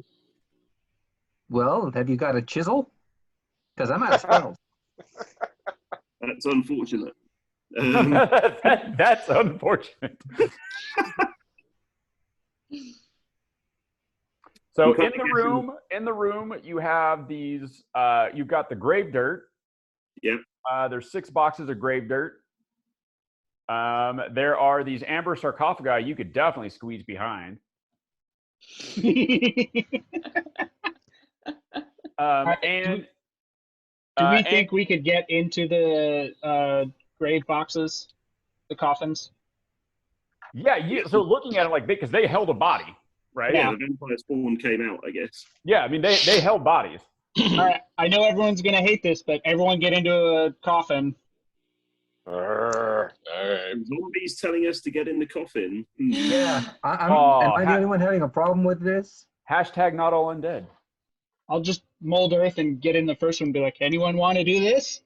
I got a question. Am I small enough to get in there? Because I'm like almost. I'm like 6. I'm like what 6'5", 6'6", and I'm like 400 pounds. Fully armored. So yeah, I mean you could give it your best effort. Maybe go in a sarcophagus. Well, you think maybe like because you said the box has sort of been busted open, and you're like, well, I could probably get in there and lay some of the wood and stuff on top of me. Like you guys are gonna have to help Azkern out a little bit. Well, and there's going to be extra dirt and wood from whatever one Gaston hides in, because he's only All and right. Skippy's small too. Like technically, Yeah, Skippy yeah. and Gaston could hide in the same one. We could get in one and like build another one around Askin. Right. I'm good with that, actually. Yeah, because those two can technically trench coat it, right? Yeah. All right. So it would be warmer that way too. it'd be wise for me to go in this one, so you guys can use parts for these two. All right. Yeah. So are you guys going to kind of like try to like Hurry, and Can't believe we're actually doing this. Yeah, neither can I. But we have no way to fucking fight. I'll have Jeff collapse by the wall over here. All right, so we'll put Gaston and Skippy in this one, like that. There we go. Nico, you gonna get in a box? What do I see around like the ceiling of the stairwell? Oh, like up towards the top? Yeah. You see. So looking up, you can see like much higher up above you. You can see sort of an amber, the amber.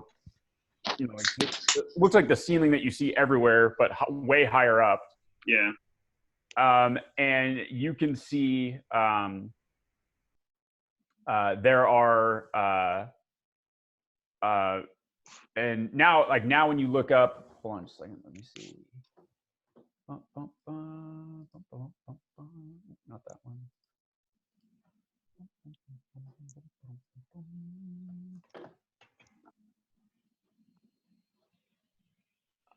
Okay, so you see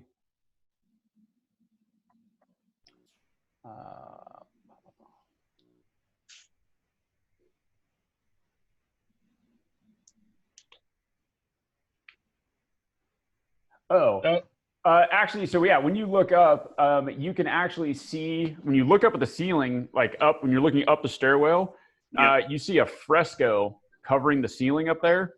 It's a scene of angels being set ablaze in hell. Oh, that's Nice. gorgeous. Oh, man. Cool. Sounds like a family dinner party. Maybe you can like pretend that you're part of like the painting or something. You can also now see, like, so as you're looking up there, Nico, you hear the voices are now becoming a little bit clearer, and they sound like they're sort of right up above you. And as the voices become clearer, you see light suddenly, like, sort of flickering light, sort of like turn on as the voices sound like they're sort of right above you, as if like a light switch or something got thrown, and the room is lit. And you can now hear voices above you. The room's lit. Nico's lit. It's good. So where are we? So we're okay. Because we kind of came up the stairs to deal with Boomer, didn't we? What do I see on the floor above us? You're not quite high enough on the stairs to actually see the floor. Okay. Okay. I guess like, I'm looking up, like you can kind of see it. If you look to the east, it looks like maybe the top of a bookshelf. right.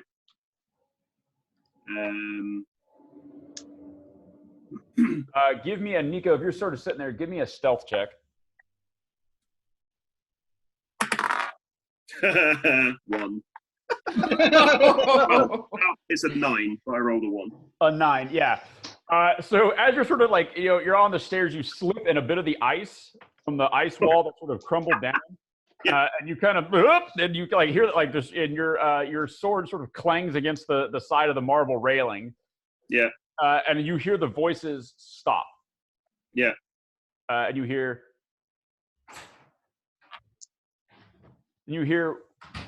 what was that? Can I use minor illusion to make a metal to make the same sound but come from the top of the stairwell? Yeah. So I'll do that. All right. So you make the sound come now from the top of the stairwell. Yeah. And you hear there's sort of a like there's like a fast, like it sounds like sort of wind rushing, something moving very fast. You hear the female voice say, "There's nothing here, my lord, but I definitely heard a noise." And then you hear the male voice, which you recognize. You heard this voice very loudly in a face from the clouds. Yeah. You hear that voice say, "We'll go and look. If they're here, they may be hiding. We definitely heard a noise. Go down the stairs, see what you can find." No, we're Make not. sure to check the sarcophaguses and the boxes.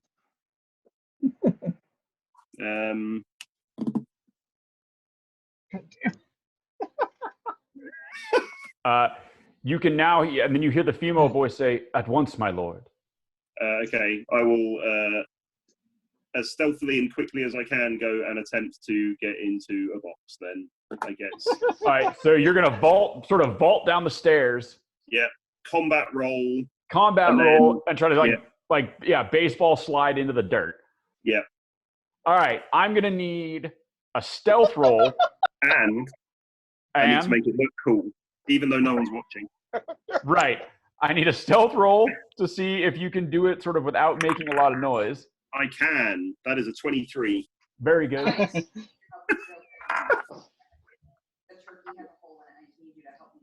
Gross. Hold on a second. I'll be right back. Yep. I think I would. All right, we back. Yep. All right. So, everybody else has sort of been stuffed into a box and hidden. Nico. Yeah. So I very stealthily. You managed to dive over the roll. Now I need an acrobatics check. 10. Ooh. So you managed to dive over the side of the rail. Yep. Sort of roll and slide. It doesn't actually look that good though. You hit, sort of slide, sort of hit the box, and everything just sort of like falls over you to cover you up. But it wasn't, you didn't make it look good, man. Like it looks like you kind of slid into the box and just sort of covered you. Can I actually? So as I'm sliding across the floor, I have this thought. Can I, as I hit the box, can I sort of make a spray of the grave dirt up against the wall where we molded the wall? Yeah. Give me a dexterity throw. Give me a dexterity check. Come on, man. You gonna use a point of luck there? I'm all out of everything, man. I've got nothing. I'll give you my last inspiration. Oh, there we go. Thank you very much. You're welcome. Just a straight dexterity check. Yep. That is only a 13. Yeah, good enough. Yeah, so you managed to sort of, as you're coming in, kind of like, put a boot out and kick some dirt as you hit, and it sort of sprays against the wall and on the floor there. Yeah. Yep, lost Deb. Oh, we lost Skippy. Uh-oh.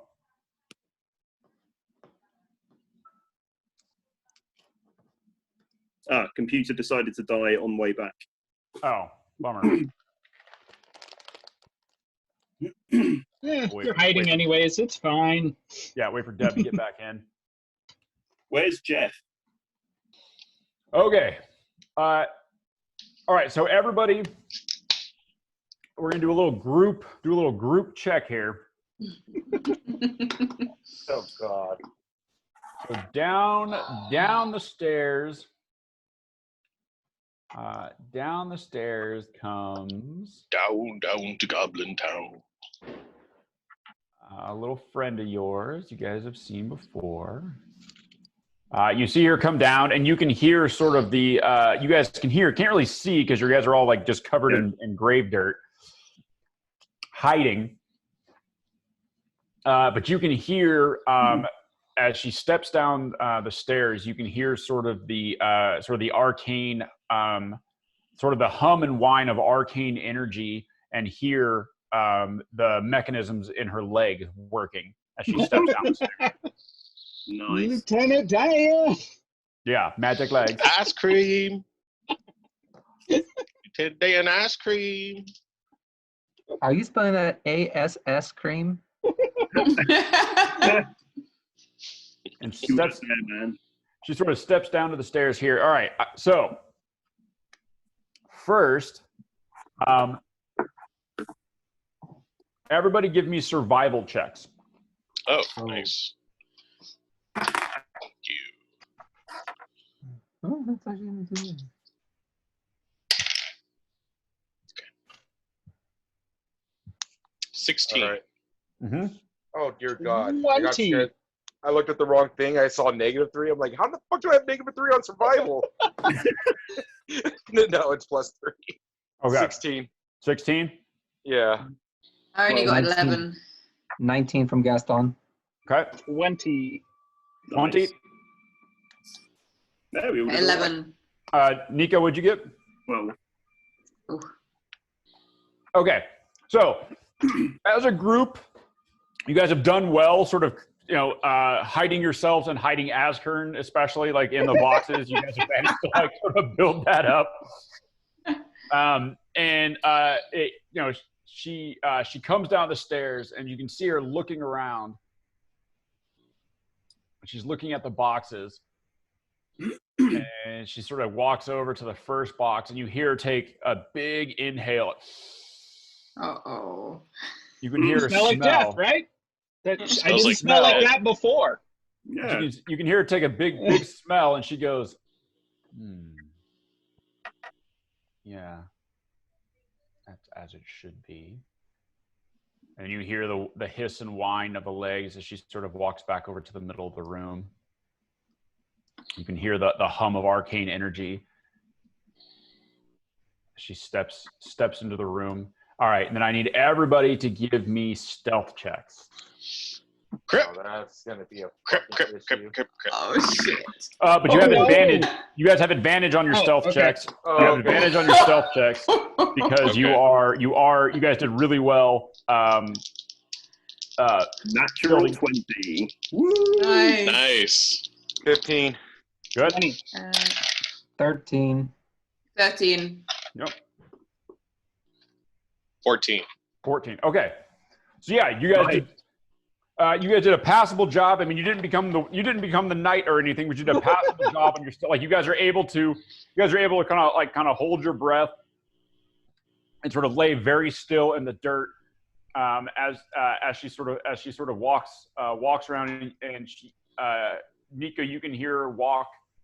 Yeah. Walk over by where you're hiding, and she bends down. And Felix, you can almost feel her pick up Jeff's skull, and she sort of, she inspects it, and she runs her hand along the wall. You can hear her claws scraping against the amber of the wall, and she bends down. She bends down and looks at the dirt, and then you hear her punch the wall. Like you hear this loud impact, and you hear the stone crack, and she looks and she says, clever, they've escaped. And she punches. You can hear the stone crunch as where you melded the stone there isn't very thick, right? I mean, it's just the way when you melded it, it's not a solid wall. It's just sort of a covering. And you can hear her punch it, and it crumbles. And she says, clever. And then you hear this whooshing sound as of something moving very, very fast. And she heads back up the stairs. And you hear muffled voices sort of talking urgently. And then you hear, and then it's just quiet. So we're resting here? Yeah. To be fair, it's the last place they're going to look. I feel pretty good here. I think technically it was the first place they looked. Yeah. Sorry. So should I say the last place they're going to look again? They wouldn't look here again. Well, it's a good thing you smell like the dead. Yeah.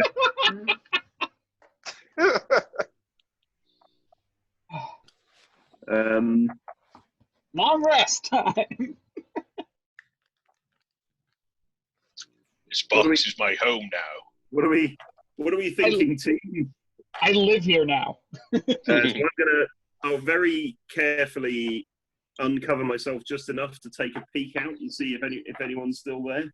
Okay, so yeah, you take a peek out and you look now, and you can see that the light coming down from above is extinguished.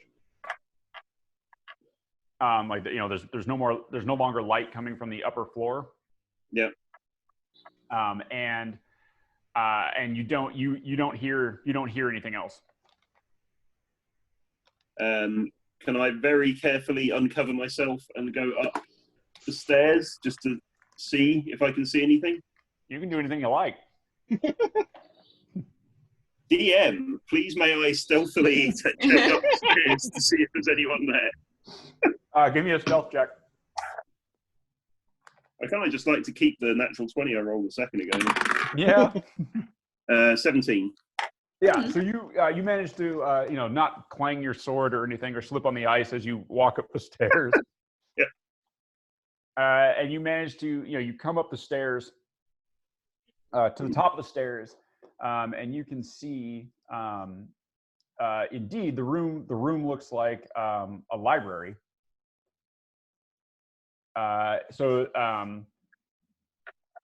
See, it's the stone library, but as soon as you come to the top of the stairs, like even though you're being very stealthy, as soon as you come to the top of the stairs, the lights like pling. You see these sort of everglow globes that are in the room sort of turn on. Yeah. When you come in the room, and they sort of light up. I will immediately go back down the stairs. So yeah, as soon as you go down the stairs, the lights behind you turn off. Yeah. But you don't hear any sort of like free, like, as soon as you come to the stairs, the lights turn off and you're like, are we good? Like, what's up? Kind of listening, and you don't hear anything. Yeah. Any footsteps or voices behind you. It's the tapping on your shoulder that concerns you. Yeah. The biting on my neck, possibly. Yeah. You hear nothing but your flesh being punctured. Yeah. You hear nothing because your head has been severed from your body. So I'll come back down the stairs and I'll sort of quietly just go and say, I think we're good. I think they've gone. I'm good here. And then give everyone give me perception checks. Ooh. Wow. 17. 10. 21. 14. 26. Nice. Okay, so everybody can hear. You can now hear voices coming from the other side of the stone wall that you guys sort of closed up. And Nico, you can see there's like a neat fist hole right through the stone wall. And you can now hear voices on the other side. You can't really make out what they're saying, but you can hear like sort of the male voice, the voice that you know as Strahd, does not sound happy. Okay, I guess I'll just say, I'll quietly say, just hold on a second. No shit. Yeah. I guess we'll just hold. I'll just come and crouch between the boxes over here, quietly. And now, Nico, you can also see, as you're sort of looking at the boxes and the dirt around it. Yeah.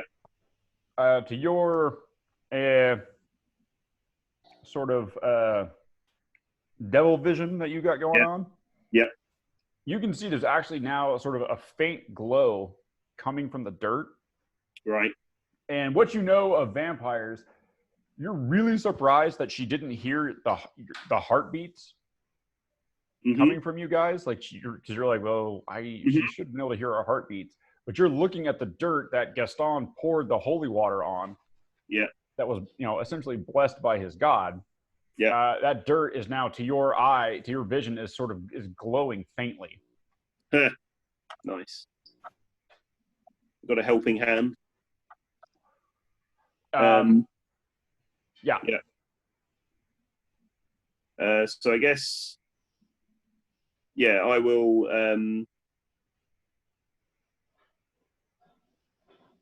I guess I'll. Yeah, get a box. Yeah, I will. I'll scoop some of the dirt over myself again from where I got out of the other box. Yeah, we're taking a nap. You guys are gonna try to take a rest here. At least a short rest, right? You guys, Felix, you didn't because you were messing with the sarcophagi. Everybody else got a short rest in. Oh yeah. You guys want to spend any hit dice? You guys got a short. Everybody but Felix got a short rest in. The one that really, really needs.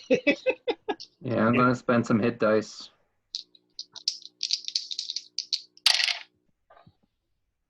Okay, how do you spend the hit dice? It'll be one d10, right?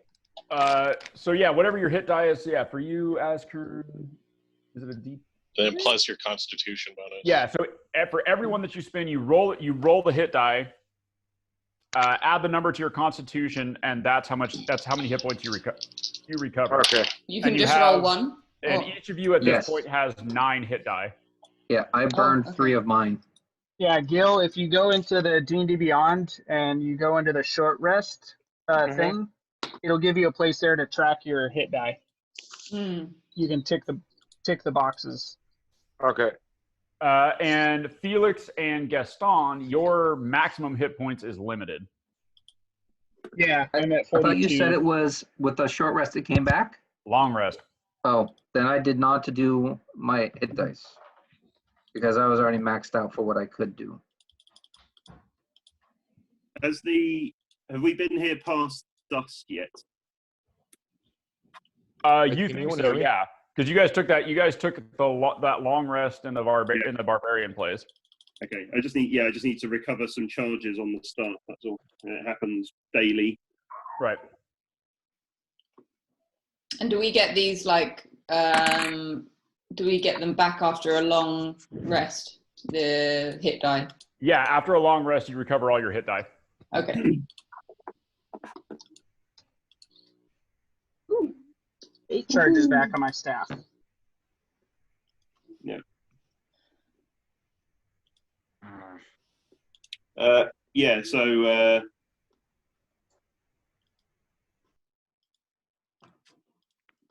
I guess I'll just try and cover myself back up with the grave dirt again. Okay.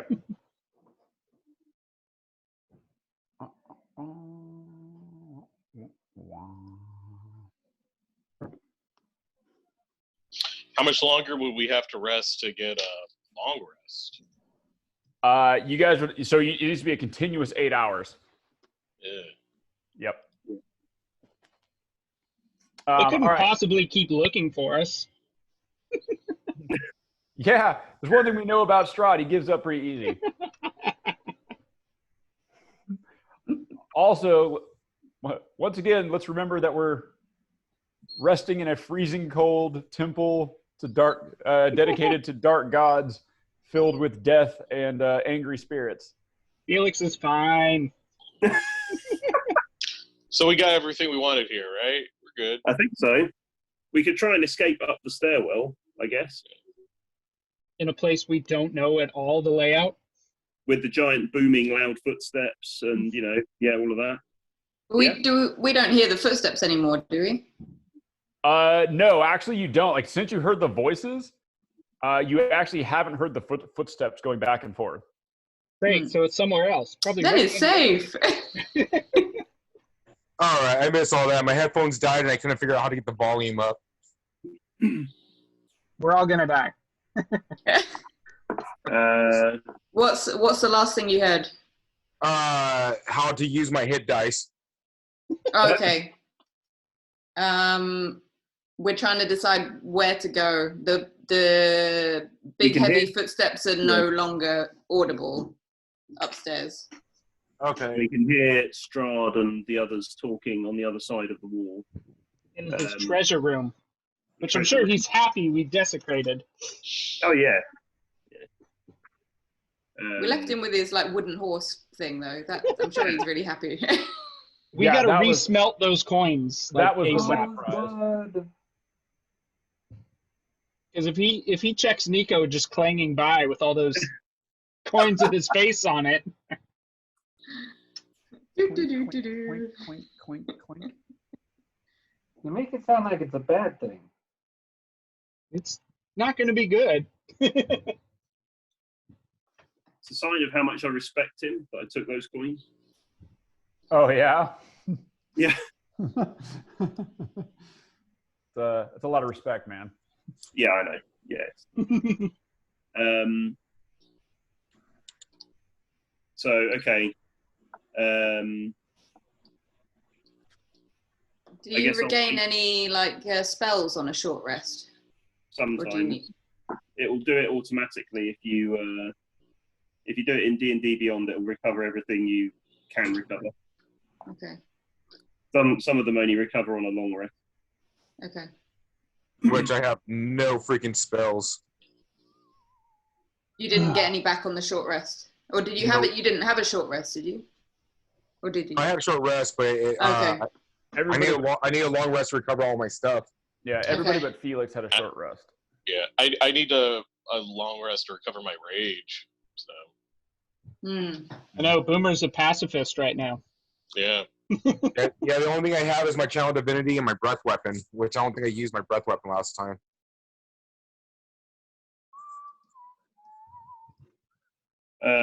So I'm going to wait until I hear the voices go away. I'm not going to do anything. Okay, so yeah, you guys are sitting there.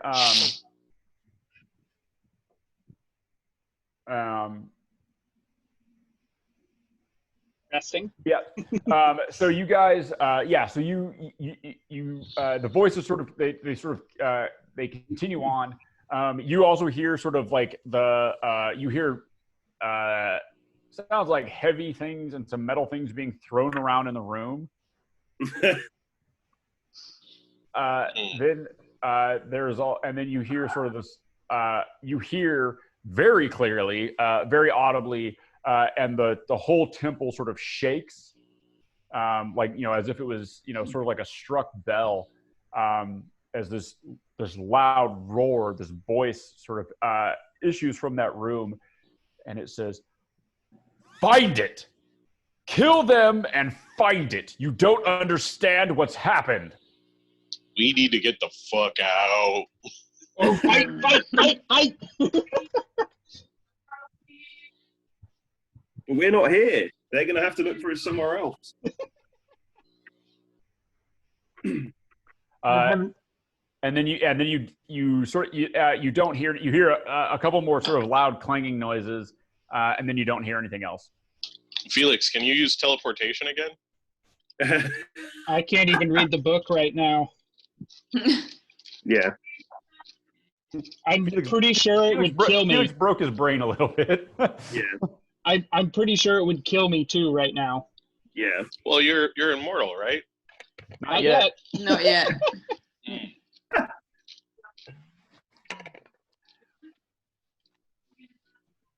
So this is what's coming. This is what's coming from the opening in the little hole that we have right here down here, right?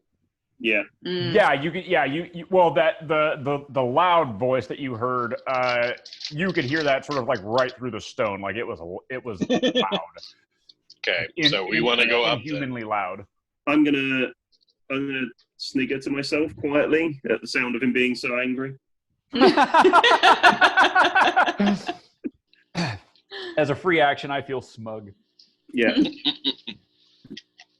And then, yeah, I guess.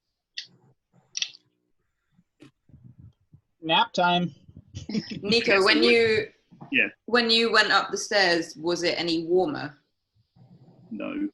I'm guessing. No, yeah, the whole it's cold. It's just cold everywhere. It's cold everywhere. Yeah, there wasn't. I mean, to be fair, there wasn't a lot of living stuff that inhabited this place, so yeah, central heating was not a high priority. not a thing. Yeah.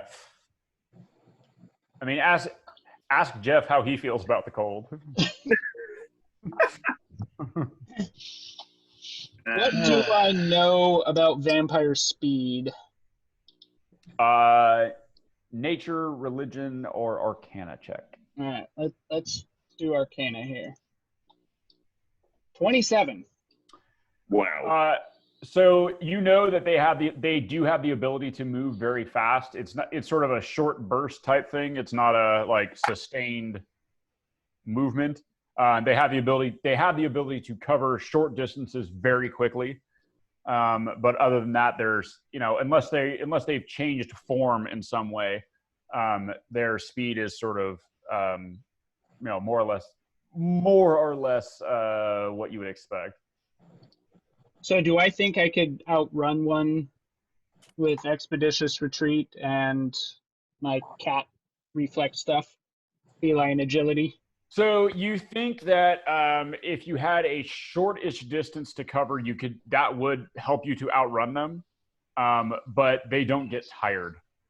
Yeah, so I wouldn't be able to cover enough in 10 minutes. You don't think so. Like if they knew you were that would give you a very good lead. And if they didn't know, like if they weren't following you, if they weren't pursuing you, that would give you a very good lead to like get out ahead and get away. But if they were pursuing you, like, I mean, they're undead. They don't get tired. Yeah. Okay. Yeah. I guess at this point, Nico's going to be pretty knackered. So, like, if he's sort of not too uncomfortable, I guess he might just try and sleep. The dirt's an insulator. Yeah. All right, so what's the plan now? Are we just going to stay here and try to take a full rest? Try and take a full rest? I'd like at least a short rest. I thought we already did a short rest. Oh, Felix has I was busy. Yeah, but if we finish out, like, that's what I'm saying. We just finish it out. It can become a full rest, right? No, it has to be consecutive. Yeah. It's going to be an unbroken 8 hours.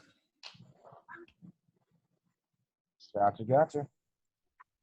It's only in-game time. All right, so you guys, at least try to at least sort of hang out here for an hour or so. Yeah, do another short rest. Okay. I'll take that time to use all right, so while you guys are sort of sitting here, you hear the sort of the booming footsteps sort of start again while you guys are sort of over the hour you're sitting here. You hear the booming footsteps moving back and forth above you. Although you can tell, like, sort of like it's not as regular as it used to be. It's sort of the boom, boom, boom, sort of going by. It's sort of a boom, boom, boom, boom, like that. Like it's got a limp. Like maybe Strahd took out some anger on it on the way out. Maybe. All right, everybody give me Constitution checks, except for Felix and Askren.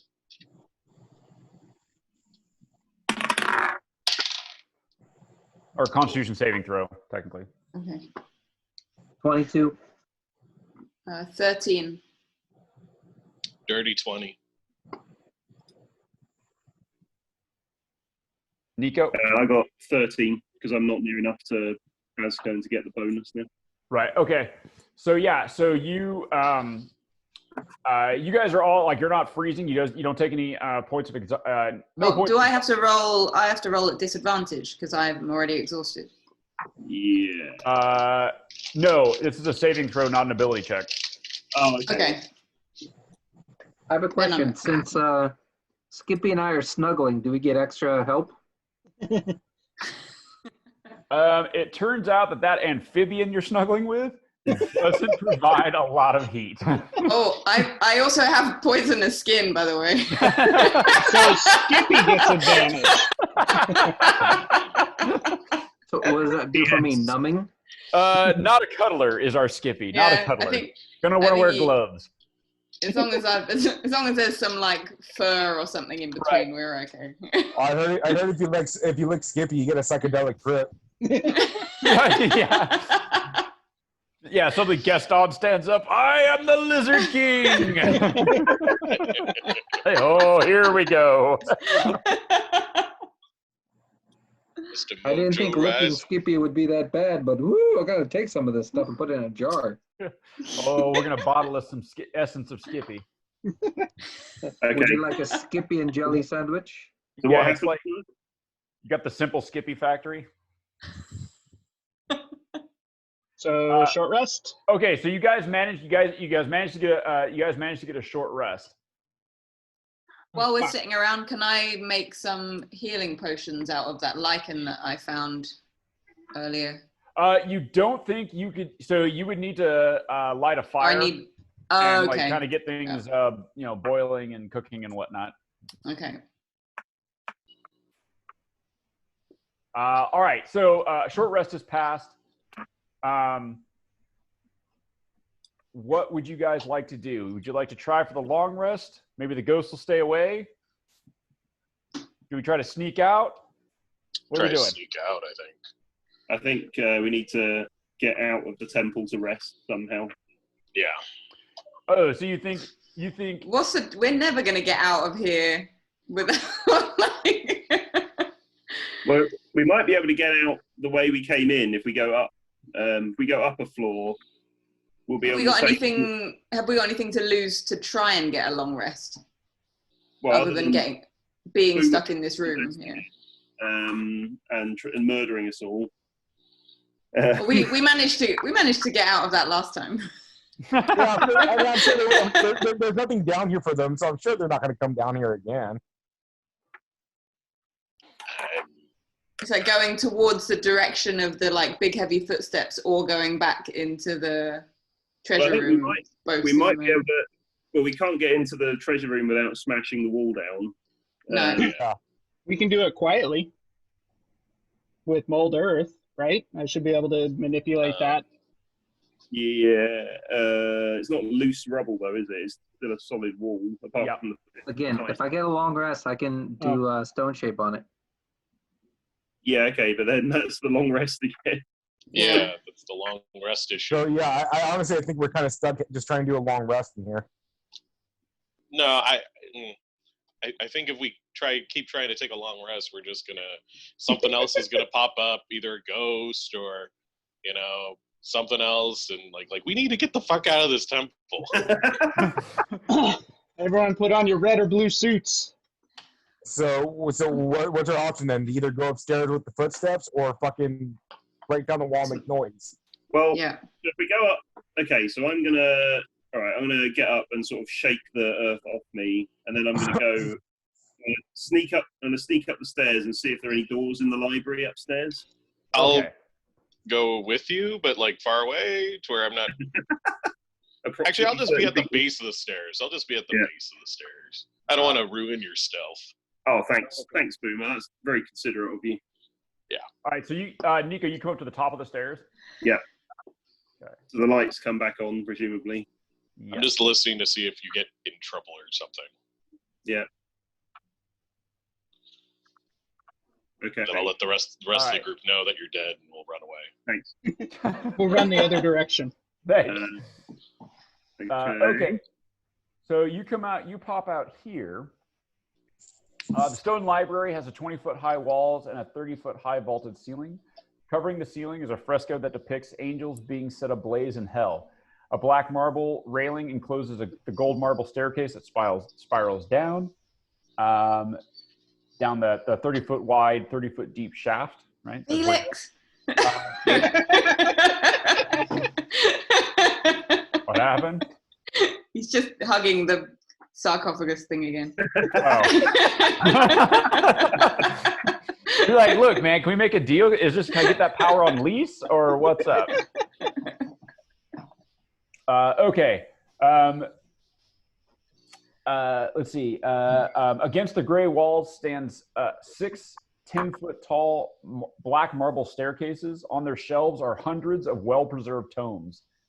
Embroidered rugs, chairs, and lit candelabras fill the southern half of the room.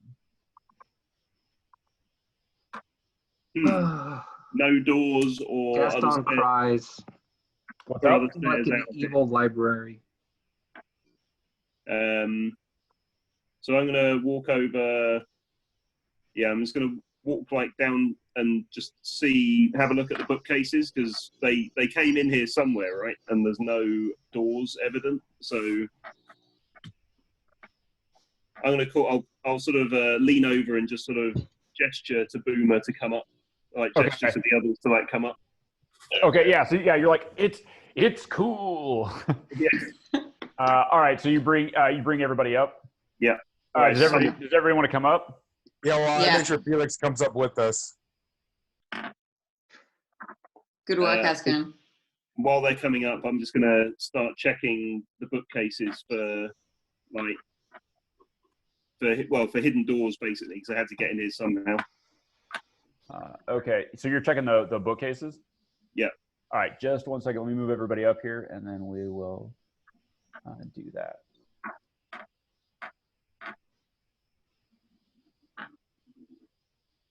Jeff. Let's see, going down the list here. Askern, there's Askern. And Skippy. Skippy. Are there any obvious books that I would be attracted to? Just one second. All right. No All right, so judgment. I think that's everybody.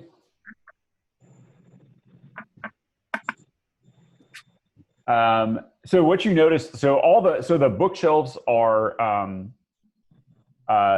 really high. So they're 10-foot tall bookcases, but there's no ladders on any of them. Right.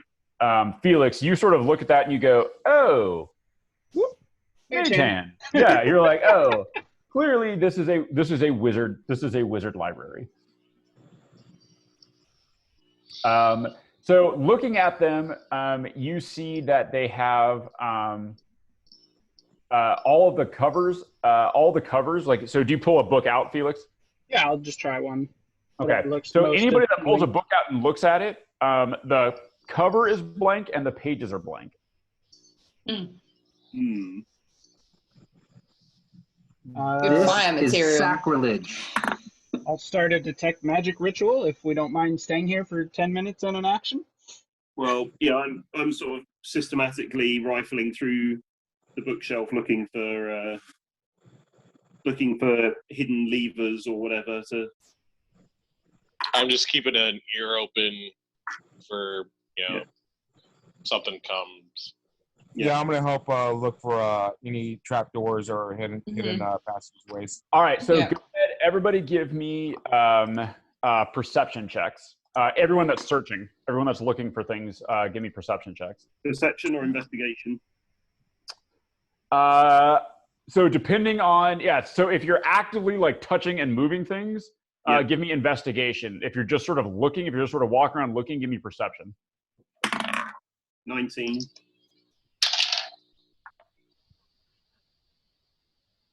I'm 19 as well. Investigation 21. Nice. Okay, so where is it? So put your icon where you're looking. Yeah, I'm looking at this bookshelf. I am like neck deep in bookshelves. Okay. All right. Starting in this corner. Okay, so starting near Asker. you're down there. Okay. Did everybody roll investigation or did anybody roll perception? I rolled perception. I rolled perception. All right. So Boomer, you notice sort of where you're at. You notice sort of down here that you see on the ground. It looks like. What'd you roll for perception? 14. Yeah, you see what looks like what could be like some small scrapes in the stone on the floor just here, sort of down here. The rest of you that are going through bookshelves, Don't really find anything. Don't really find anything in the books as you're searching through it. Reading. And all the books are blank. Every time you pull a book out, the pages are blank and the cover is blank. This is sacrilege, I'm telling you. No one does this to books. Books are to spread I'm going knowledge. to signal Nico about the scrapes on the floor. So I'll move over and investigate this section of wall here. Yep. Yeah, so go ahead and give me an investigation check. That is a 19. Yeah, so you see that, it looks like there's actually a door here. Hey. So I'll sort of, signal to the others like, hey, there's a door hidden here.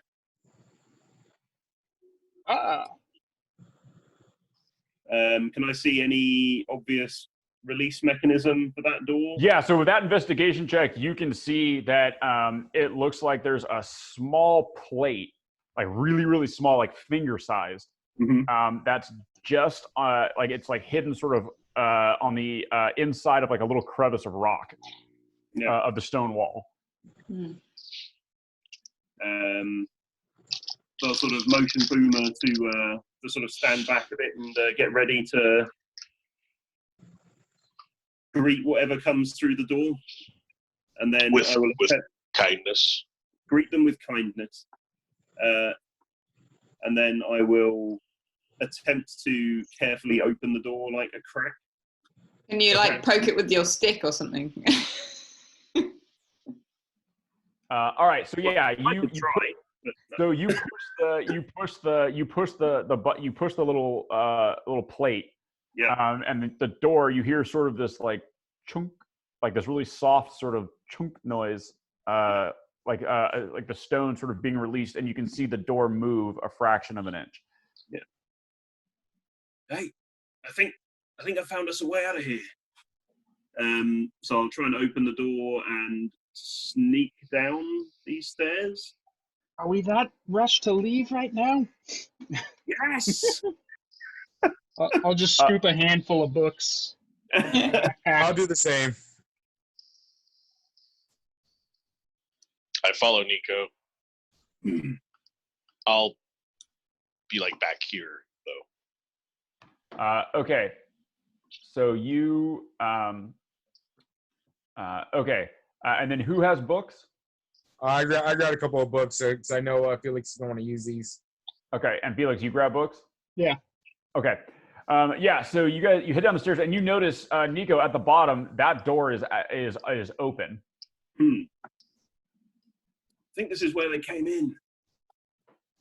And I will sneak up to here and peek out and see if I can see anyone. So yeah, you peek out and you can see. You peek out and you see the backside of the statue, that massive statue. So you go down the stairs and it looks like you're back on the ground floor, and you can see the backside of that statue.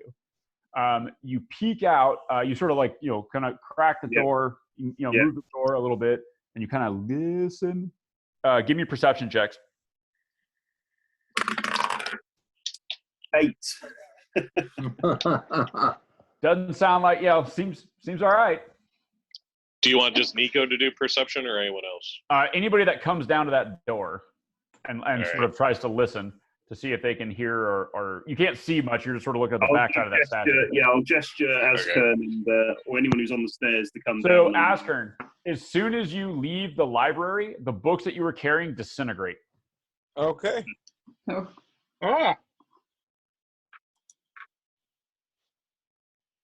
I'm okay with that. You're like, yeah, what are you going to do? Easy come, easy go. Boomer, can you hear anything? What do your dwarven ears hear? Give me perception checks.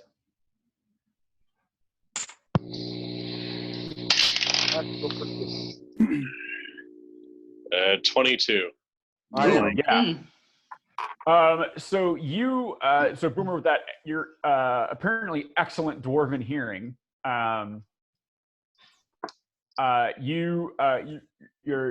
you're listening. You sort of lean your head out, and you're straining your ears to hear.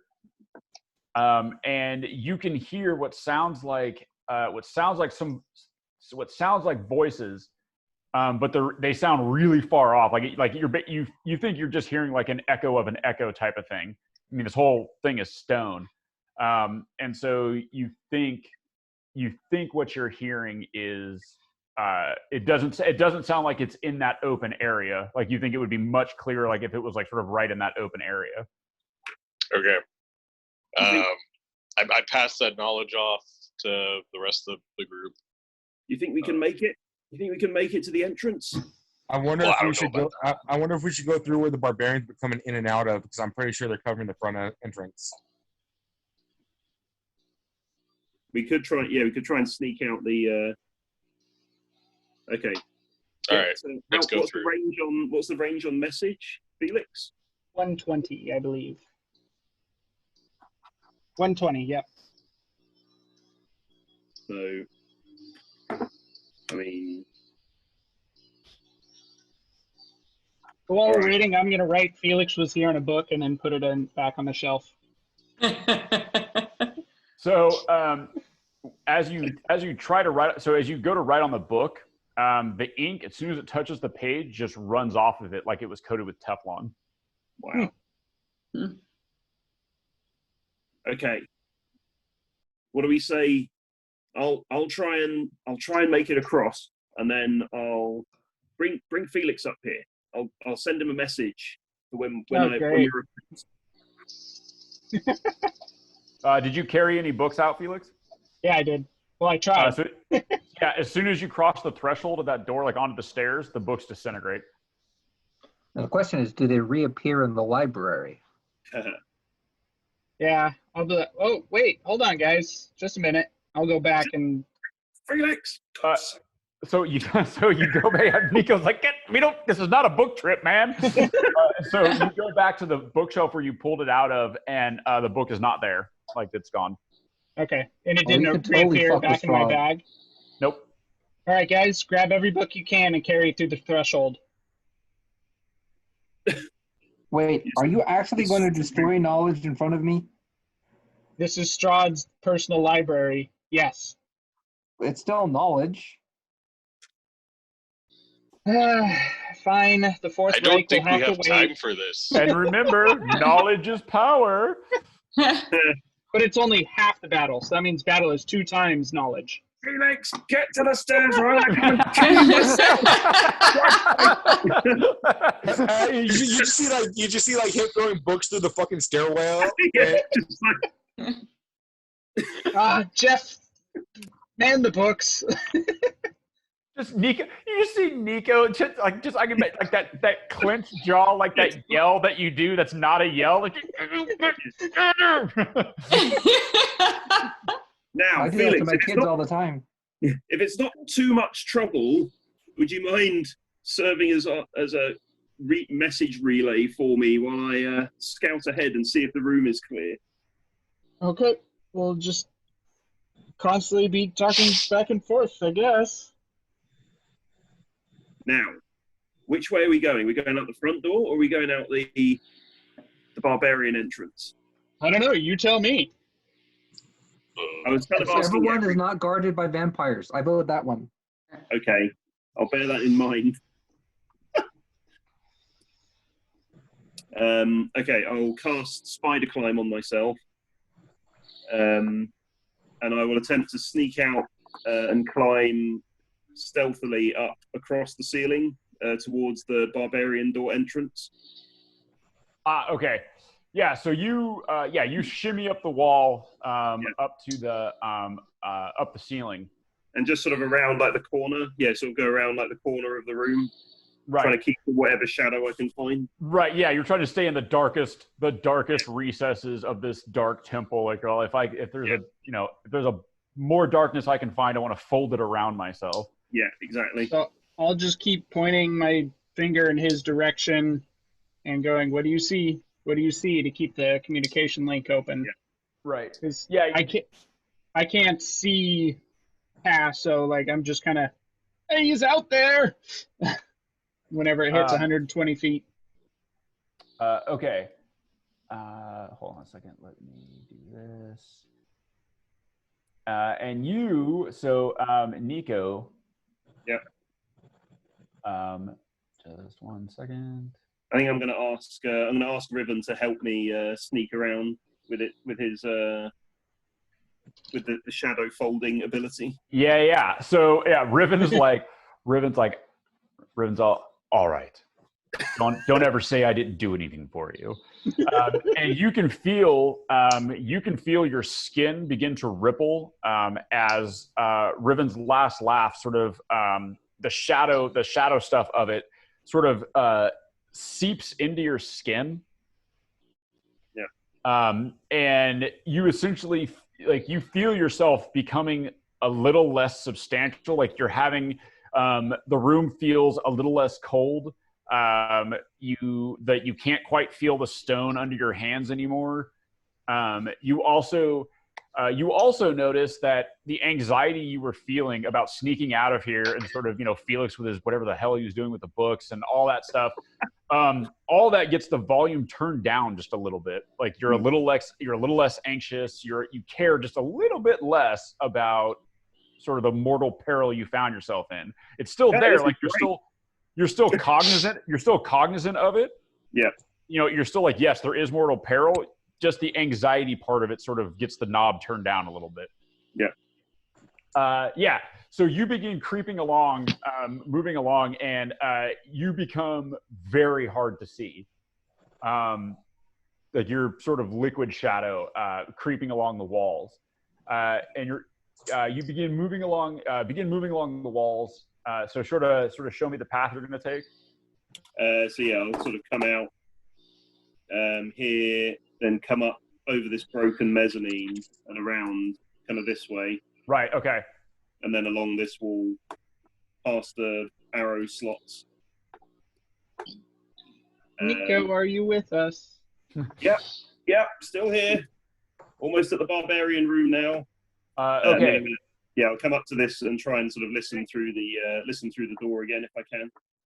Okay, so as you come up, you notice. Just 1 second. Let me see.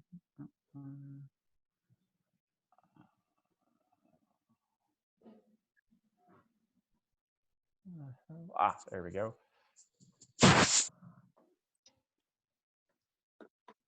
Okay. You notice.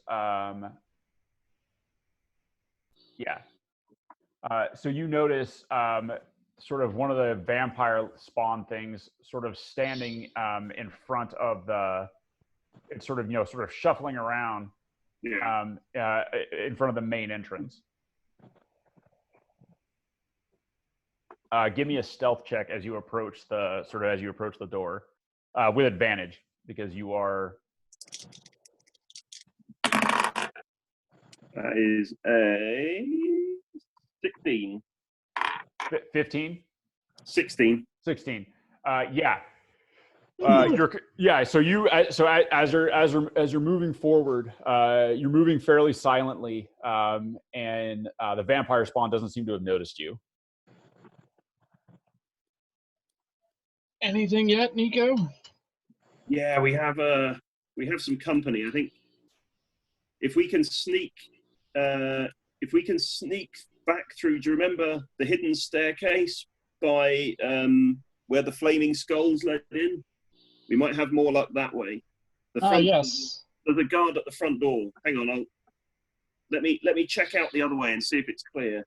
So I'll come back, and then I'll come down and along the ceiling. Remember where Felix had the ice wall before?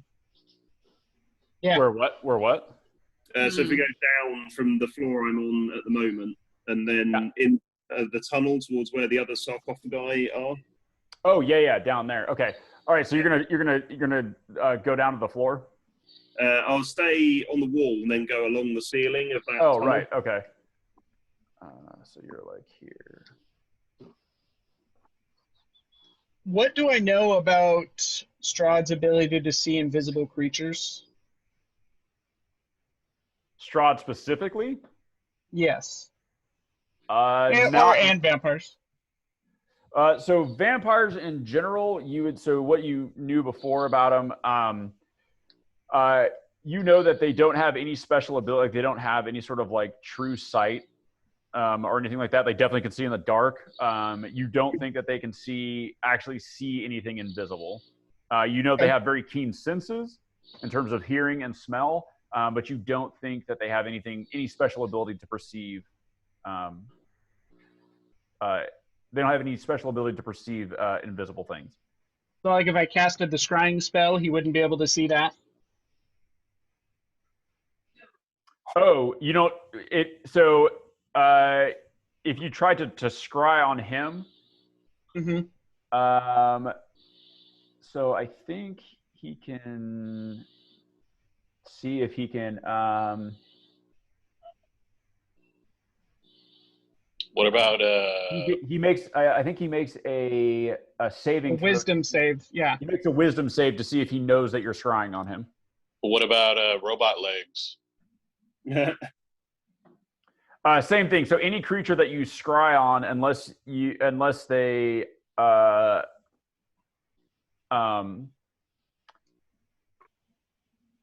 yeah. So unless you unless you have some special, like, the better of a connection you have to the person, the more likely it is to succeed.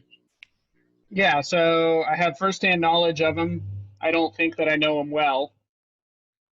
And then possession or garment. Would a book be a possession? Or some of his gold coins with his face on it? So the coins you don't think would be a possession, like they have his face on it. They're not necessarily his. A coin with his face doesn't make it his coin. It's a coin of the state. If it's a book, his personal diary, for instance. If you had his personal diary, is definitely a possession. If it is like so, yeah. If a book that was his would be his possession, yeah. Okay, Nico, you need to get back here. Okay, I'm coming. Before I go back, I'm just going to peek around this corner and see if I see anyone between us and the stairs over here. So sorry. You're moving where now? I'm in the tunnel. Okay. And so you also, yeah. So at this point, you're over here. Yeah. So you're over here, and you can see that this door. When you over here, the door that was over here. Yeah. You see that door is now open, and you can hear voices coming out of that area. Right. So if I quickly look here, do I see anyone between us and this staircase? No, the hall is empty. All right, so I'll attempt to come back to where the others are.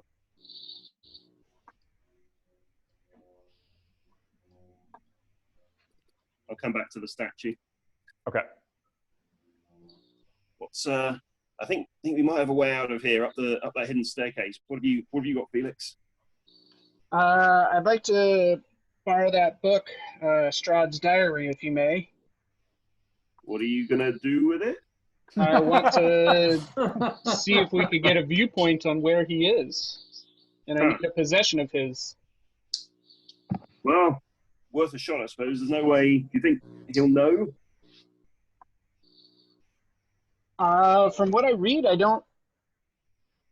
If a target knows you're casting a spell, it can fail a saving throw voluntarily if it wants to be observed, but he wouldn't know, right? He wouldn't know where you're at. Well, I mean, he wouldn't know that I'm casting it. Sure, well, worth a try. Here, try it out. Okay. So, am I familiar with Strahd or only first-hand knowledge? Only first-hand knowledge. Okay. So let's.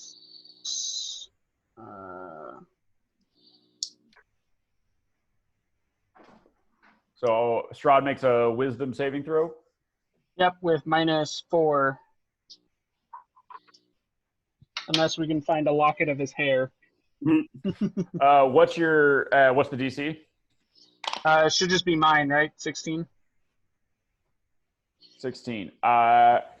Yeah, so you don't feel any resistance on the spell. Okay. So I can see him. There's a luminous orb. Well, it's invisible unless you can see invisible stuff, but it's just something about size of a fist that's 10 feet from him. Yep. So just a second.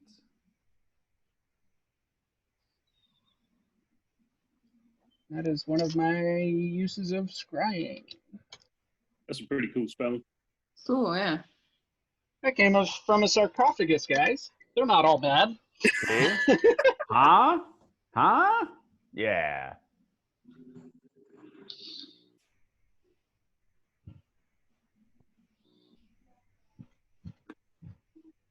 All right.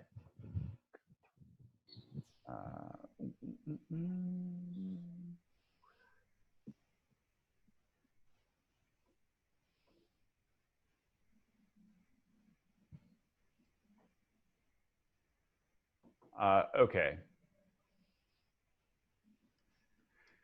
All right. Let me. This is what I'll do. I think I can do this.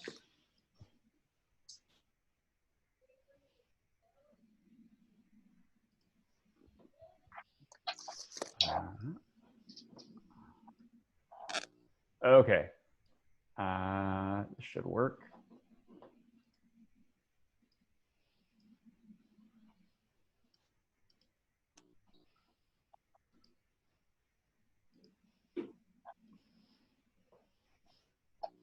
Okay, can you see that? No, I'm zoomed all the way out. Oh, I wonder how it does that. He's- Okay, hold on. You want to just put Jeff on him? Hold on, something crashed. I'll be back. I did something else. Hold on. Okay. Let me move you.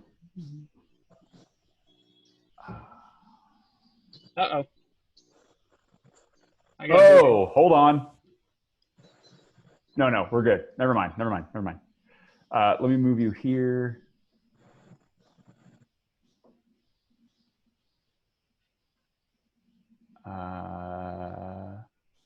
You are Felix.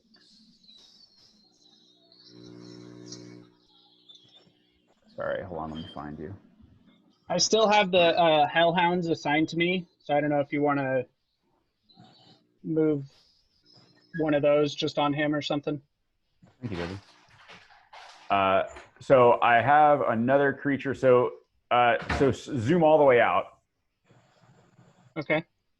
Can you see anything? Oh, what map are you looking at, by the way? Just came out of the stairwell in front of the statue. Do you see Nico? Yes, he's right next to me. Okay. So look all the way down. So yeah, zoom all the way out and see if you can see this. Which cardinal direction? South.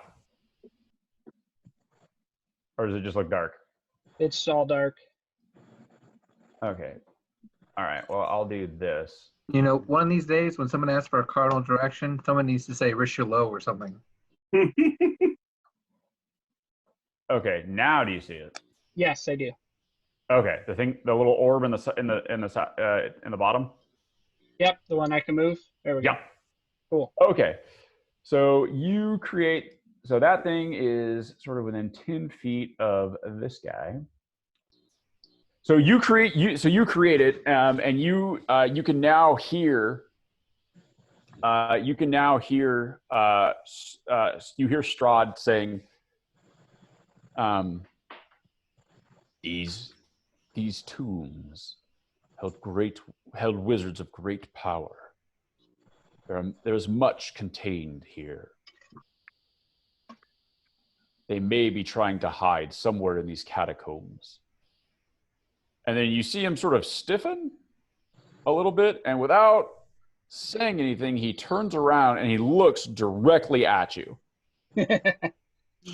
And you hear in your mind, you hear, come to take a look. And he says, well, I see you've absorbed much from this place. Tell Can you me. hear me right now? Do you say that out loud or do you send it to him? I try and telepathically whisper through some of their channels. And he says, "Oh yes, I can hear you." He says, "Tell me, do you seek knowledge?" Knowledge comes with power, as I'm Yes. always willing to seek out. And he says, "I see." I don't have quite the same timetable that you have. And he chuckles. You hear sort of this very cold, mirthless laugh in your head. And he says, "Of course, of course. However, there are things that I can gift you to help you, to give you the time. And I know much of the arcane. I can teach you things, show you things." Oh, snap. Felix, what do you see? What do you see? I see we may have to make a decision soon. And he says, to get out of here? and he goes, "I tell you what, little mage. Come to my home. I will give you passage. Come to the castle. Deliver me those with you in your little group, and that which they have on their possession. And I shall unfold for you the secrets of the universe, the secrets of the arcane, and gift you the time to learn everything you would." And what are you going to do with my party? Do you care? Well,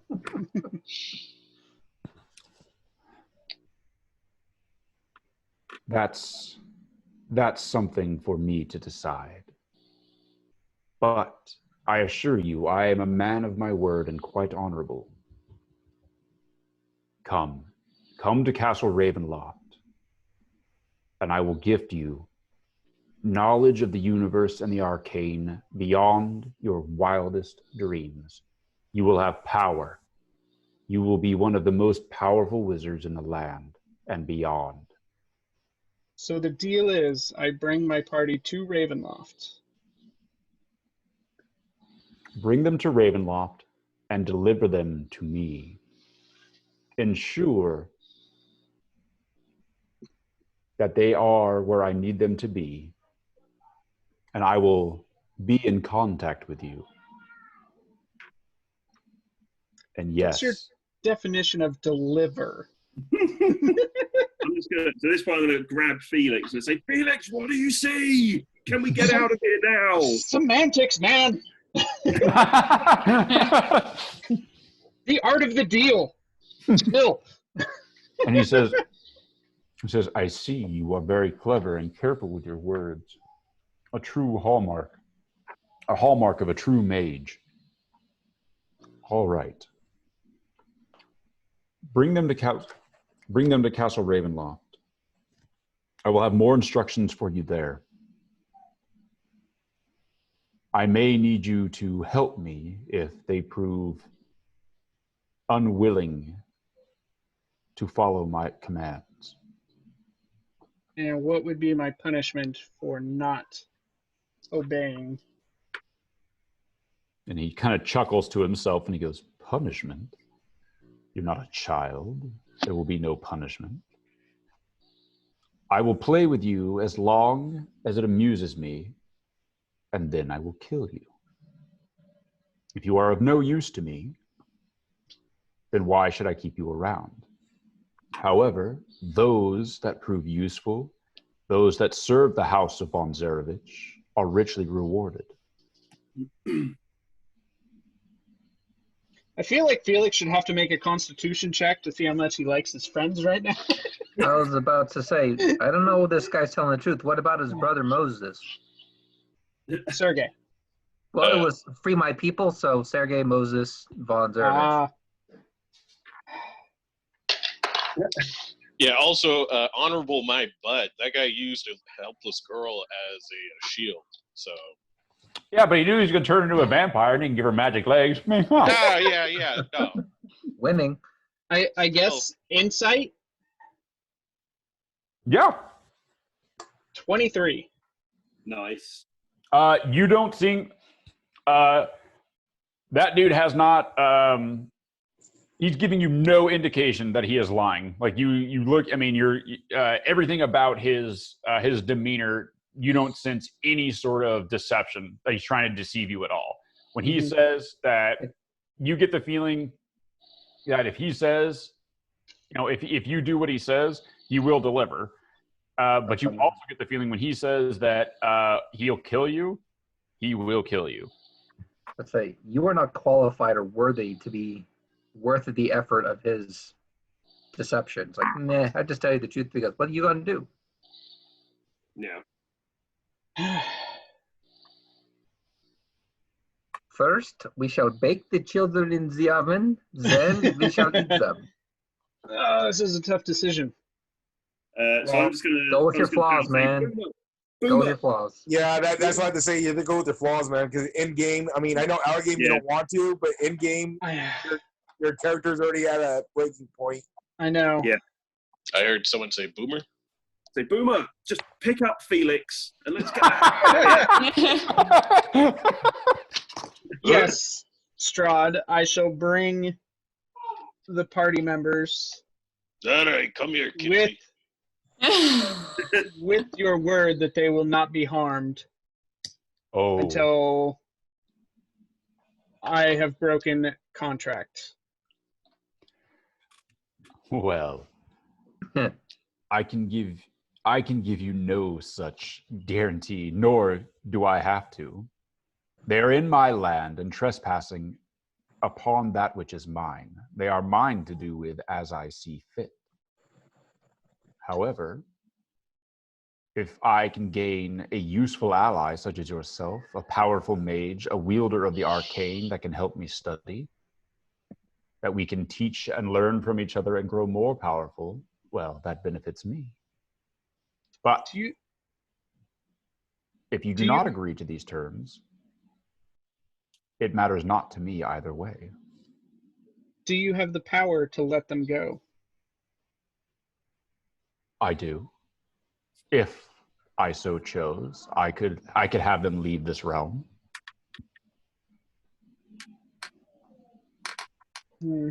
What if I offer my services to stay in their place and allow them to leave this land? I'm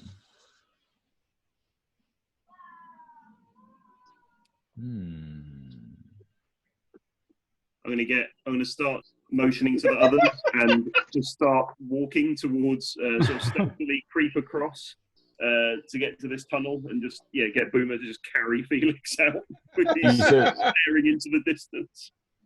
He says, "All right. You bring them to me. Bring them to the castle.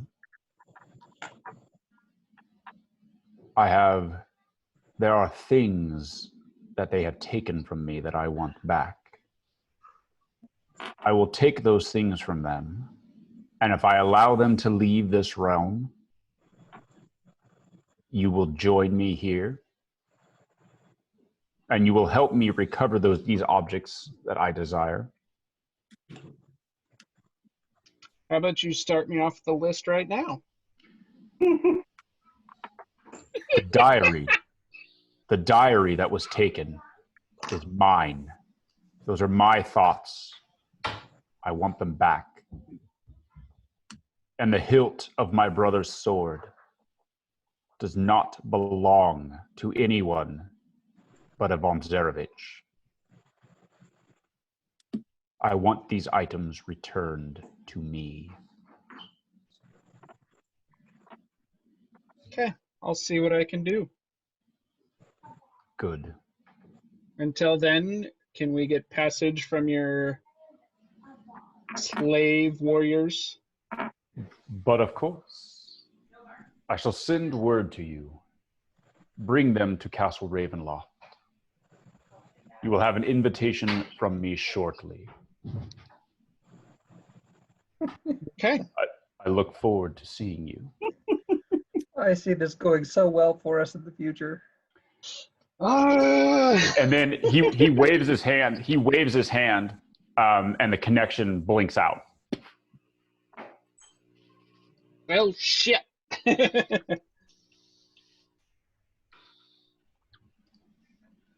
Oh, All right, finally, guys. you know, back so soon.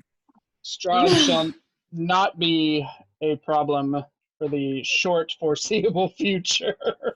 And why is that?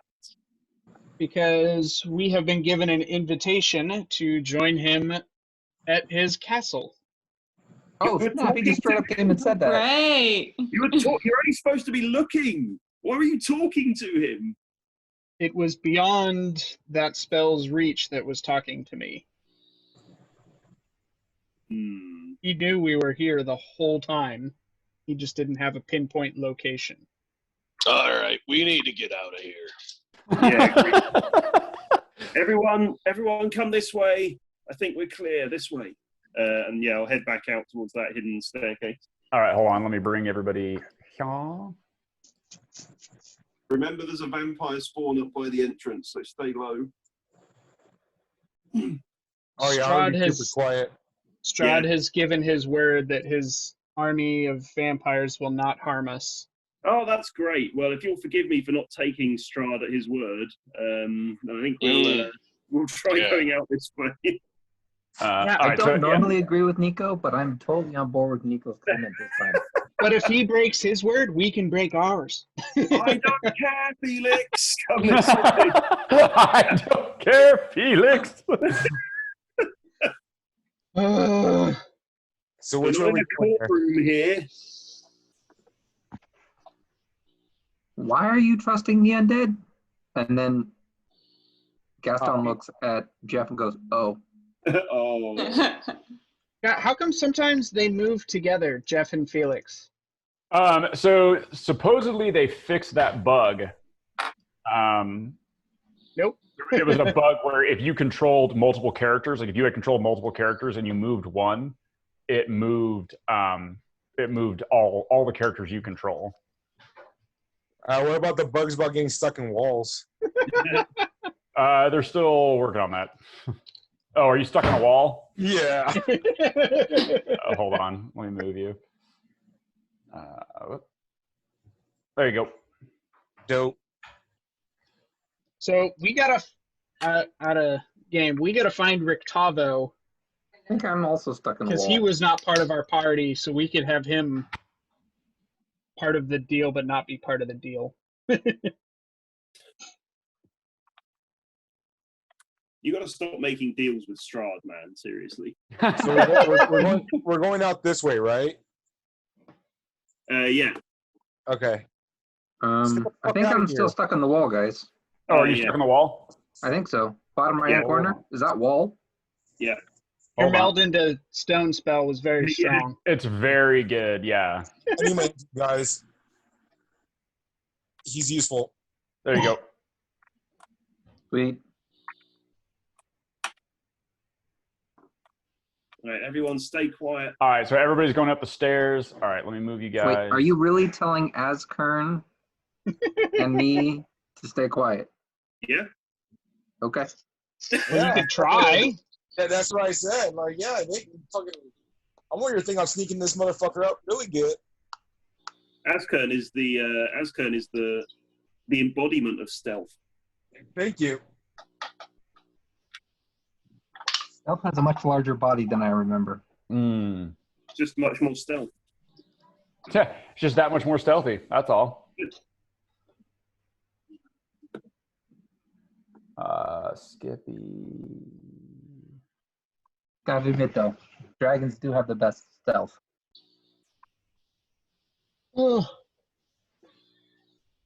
Let's see.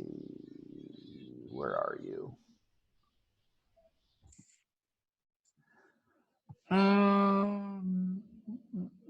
There you are. Oh, was that the right one? Oops, that's the wrong one. Who the hell's that? Don't worry about it. Nothing to say here. Move along. Nothing to see. Just it's all good. Okay, who else Who still needs to be moved?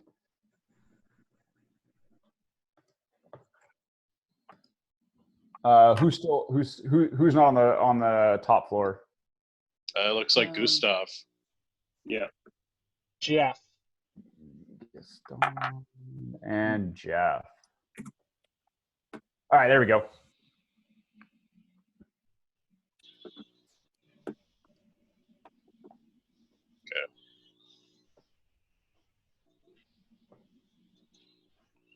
All right. What are we doing? A scalping. We're going back the way we came. So I think that was through here, right? South, right? This Yep. is Yep. Yeah. And then through this door and then south again.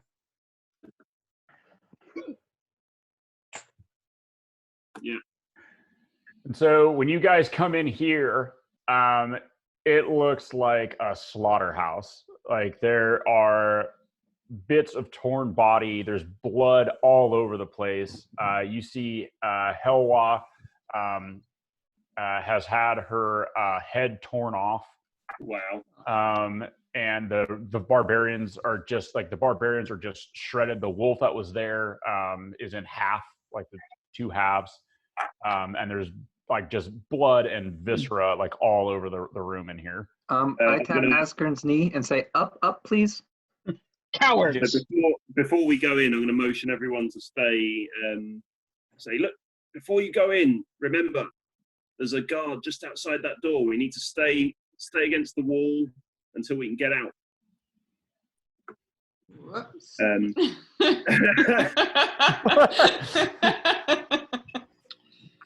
then, try and move around the wall until we can get to this the crack over here. Did the barbarian chieftain have maybe a necklace or something? Yeah, she had.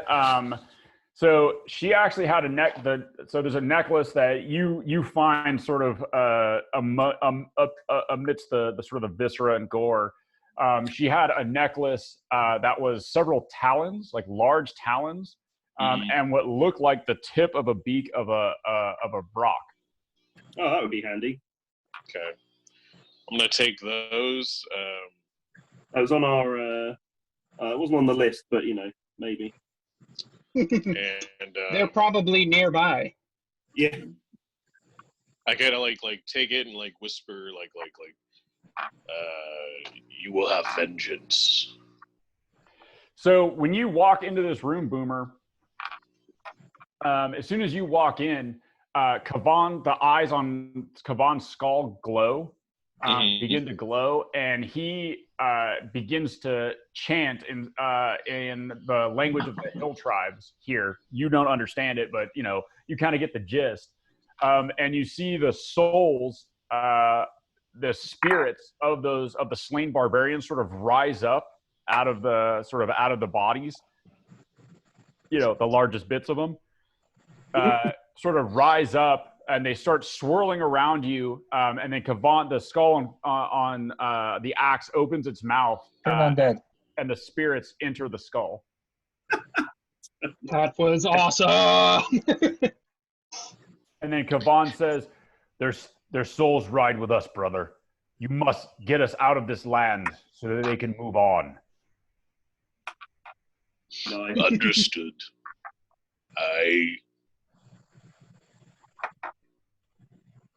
It makes one of us. Gaston is very confused. I didn't think you were a necromancer too. Now let's get the hell out of here before Felix starts talking to anyone else.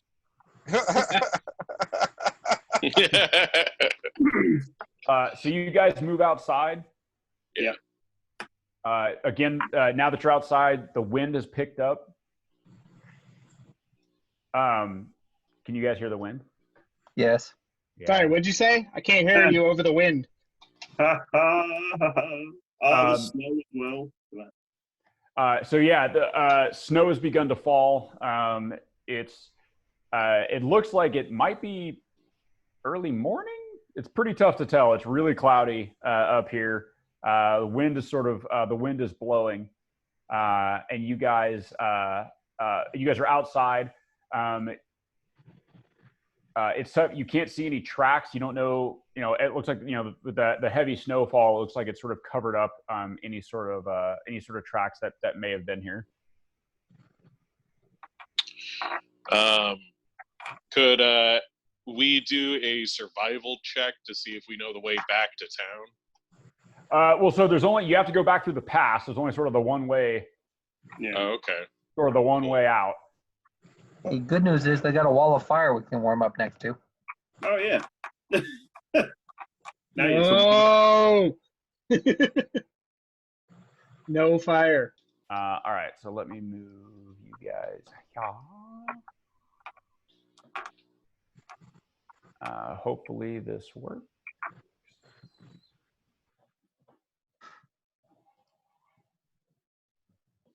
There we go. Let me start. Put people back up somewhere. on the path. Put people back up on the path. Hey, with the void. Cats don't like water. That's a little bit of a cloud. Ah, there we go. There you go. I'm still at the Amber Temple at the moment. You should move soon. There we are. No. Or we're not supposed to see them. I'm not sure. It has them in the party for some reason. Yeah, could you disband the monsters from the party? Yeah, I'm not sure. I don't know why they're there. Just to mess with your head. All right. Right. There we go. Oh, that's why. Okay. I see why it did that. Okay. Should I be seeing something now? Oh no, okay, now I see. All right. So yeah, you guys are now. You guys are sort of back in the pass. Yeah, the wind is bitter cold. The snow is blowing. As you guys approach the bridge, I need you to give me perception checks.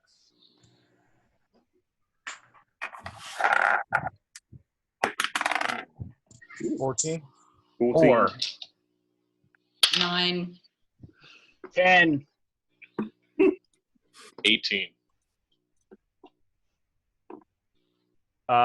18. Yes. So Boomer, as you guys approach the bridge and you start, you guys move out onto the bridge. You don't see. It's really cold. Everyone's sort of huddled in, and you guys sort of move out onto the bridge. The wind is blowing. You look down into the valley below. There's sort of you can dimly see the river moving by. Boomer, you hear sort of with your awareness of nature and particularly the mountains. You notice something about the wind that suddenly sounds off,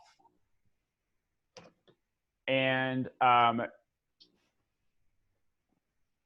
signal to the group like yeah, you sort of give them the hold up. Yeah.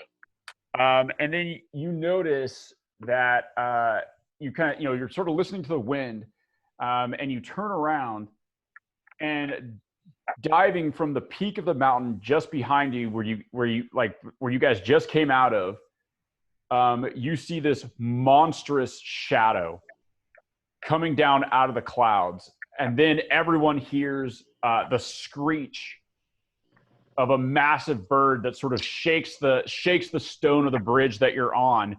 And I yell. And I yell out, to arms!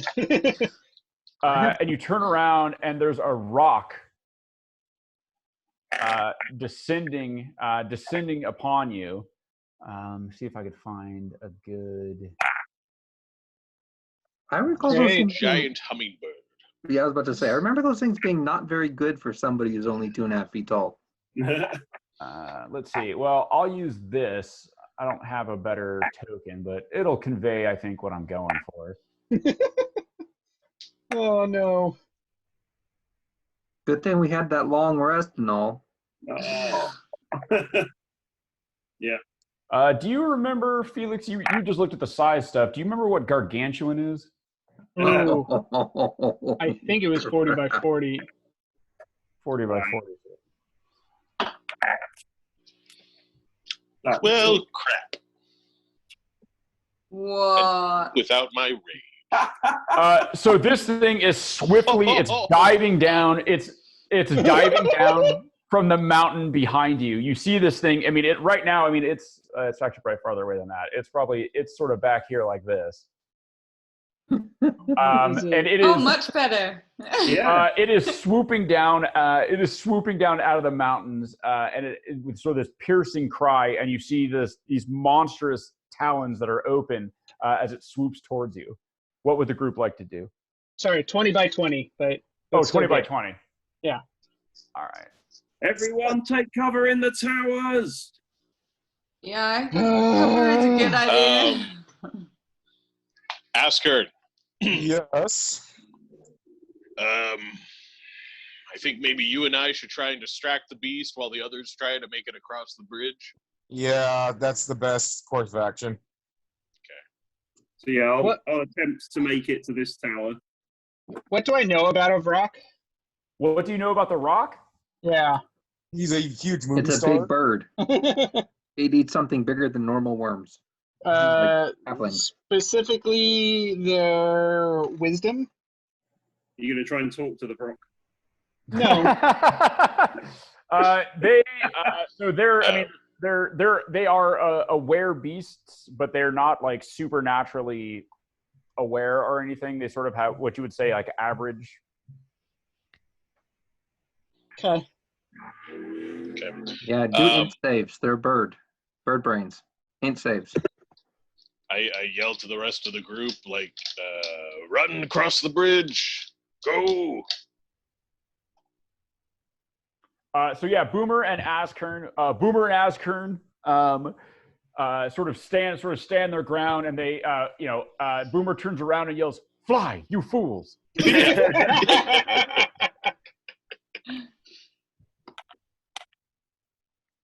What is is everyone gonna start running? Yeah, I'm gonna run for that tower. All right, everybody roll initiative. Ooh. Oh, damn. 15. Fuck. 12. Man, I was 9. really 25. Nice. You go sneak attack it? A brave leader bravely runs away. Hey, my team told me to, that they had this covered, so I'm not going to micromanage them. I'm just going to, carry on.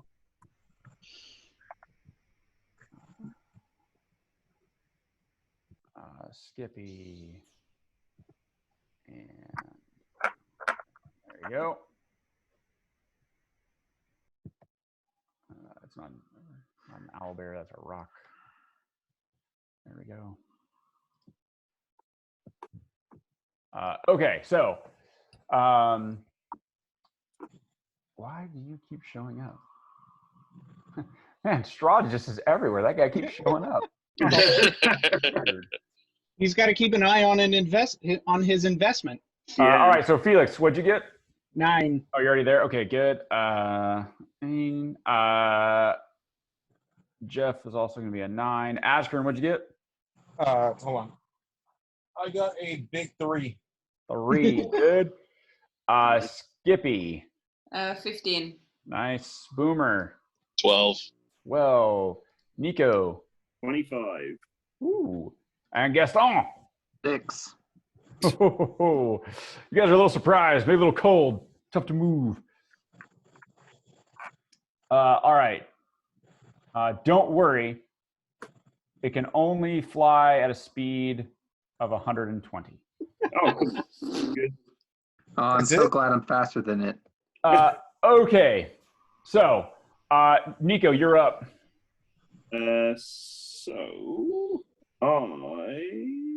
on. Oh, we'll say you're actually, we're going to put you back. Yeah. Put me wherever, yeah. Yeah, you were sort of back here on the bridge when this thing sort of broke out. I will see. Hold on 2 seconds. Sure. Action. So I will.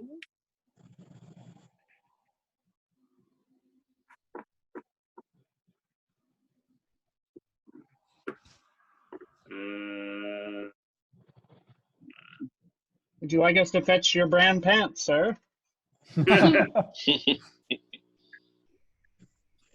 Okay, I will. I'm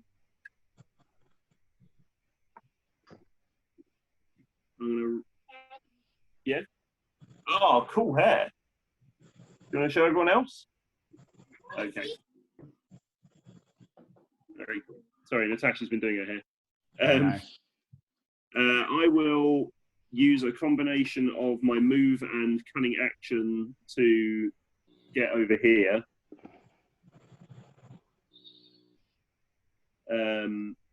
And then can I hold my action? Yes, you can. So I'm gonna I'm just gonna get inside this tower here.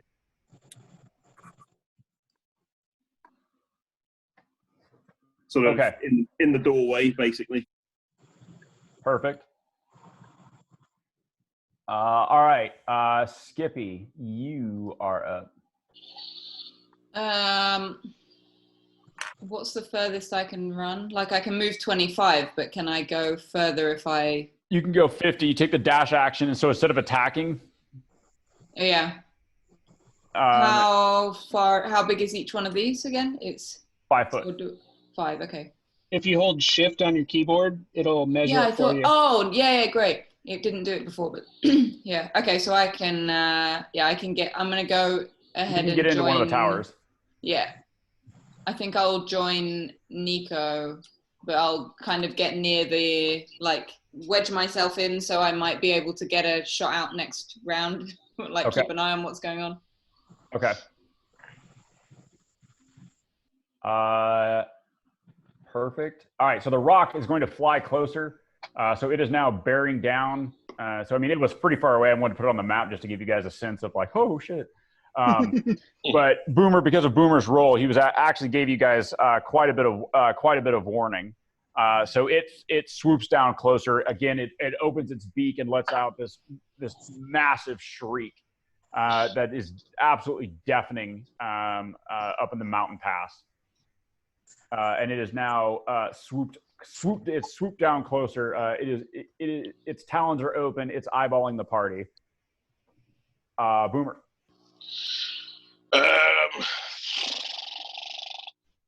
I will.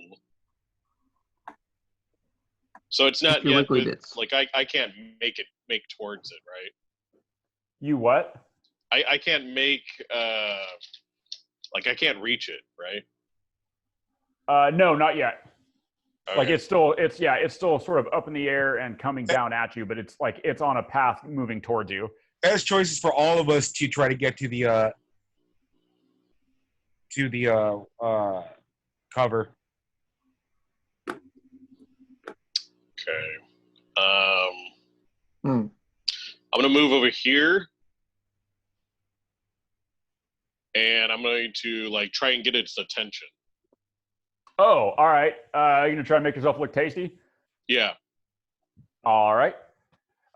Okay, yeah. So go ahead and give me a performance check. I'm like, yeah. Fucking he does that Pumbaa thing.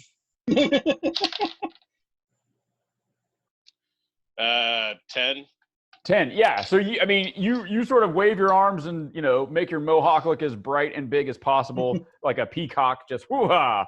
You look like you think it definitely notices you. Whether or not it's you are its intended target, it has definitely noticed you. Okay. And then I'll just I guess hold until it gets to me. Okay, yeah. So you're gripping Kavan. Yeah.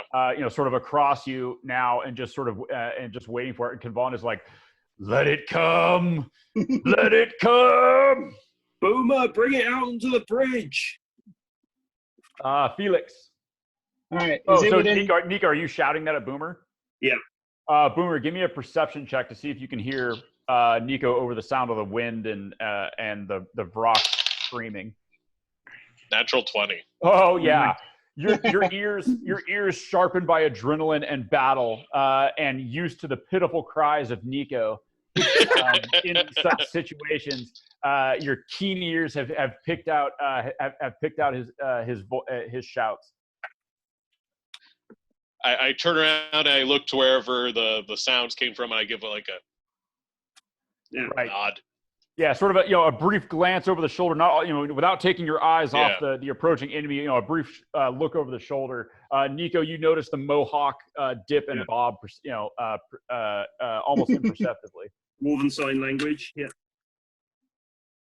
Felix, how close do I need to get up to be within 60 feet?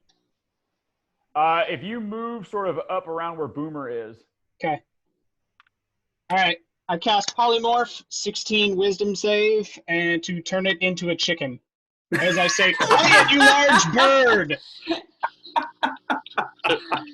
All right, that is awesome. That's amazing. That's great. Okay. This could fail spectacularly, though. This could fail just out in front, just Polymorph. You see it just go against it, and you're all, oh no. Is there any size limit on Polymorph? The spell transform a creature that you can see within range into a new form. An unwilling creature must make a Wisdom saving throw to avoid the effect. Yeah. Let's see it. All right. So that is awesome. Yeah. So this thing is flying down at you. By the way, if you turn it into a chicken, it won't change its velocity. Yeah. So it's going to turn into one of those aircraft crash test chickens. Yeah, and it's pretty cold now, so it will probably be similar to that test. Oh, 6. Yes. Hey. Chicken. So Felix sort of So Felix sort of strides forward, and Boomer, you're looking at him. He's sort of standing on the side of you, and you can see like the skeletal portion of his face, and you see him sort of reach out his like now desiccated, like sort of almost skeletal claw-like hand. You see him reach it out, and he's begins chanting this rolling chant. The magic sort of comes forth from him, and of course now, before like a lot of Felix's magic, like it looked, a lot of it was sort of like darkish colors, but it didn't necessarily look sinister. It looks bad now. Like it's like you sort of sulfur sort of pouring off of him. Is reaching out his undead, and you can see like the socket where his eye used to be. Now there's just this little like light as he reaches out his hand, and you see just this rolling black cloud sort of come out from his hand, and it slams into the rock. And when it does, you see him. You see the rock. It almost looked like it turns inside out. Like there's this loud, like sort of squawking screech. There's a burst of like giant feathers, and then out of that black cloud of sort of feathers and necrotic magic, you see this little chicken come bursting out of it, and it is flapping its wings madly. Like it is trying, this chicken is like, oh, yes, and just flapping its wings, but it's moving at like 120 miles and like it is just absolutely screaming down this bridge. Little chicken. The chicken goes streaming in between the two of you. It just goes woof, like you see Boomer's mohawk kind of goes woof, sort of waves and flapping madly. It hits the bridge and it goes bip, and like just there's a big burst of feathers when this thing hits, and then it sort of bounces its skids as it to a stop across the bridge, slowly just becoming less and less and less until eventually it's just sort of this frozen smear across the bridge. So and with the fading cries of what was the rock, the fading cries of the rock are now sort of mingling with the echoing, terrified clucks of the chicken, begin to fade away and are carried away on the wind of the mountain. And for a second, the party is like quiet, like a stunned silence. As everybody, like the adrenaline that was like keyed up in your bodies is like has nowhere to release, and then everybody just burst out laughing on the bridge, like just nervous, sort of like, oh shit, I can't believe we survived laughter. This is how you win D&D. D&D. The smear of this what once mighty noble Sky Titan reduced to just sort of Tyson leftovers on the Chicken I got a contractor here right now, so I'll be here, but I'm not really here. So it's 4 o'clock now. It's 4 o'clock now, so we're gonna leave it there. That's brilliant.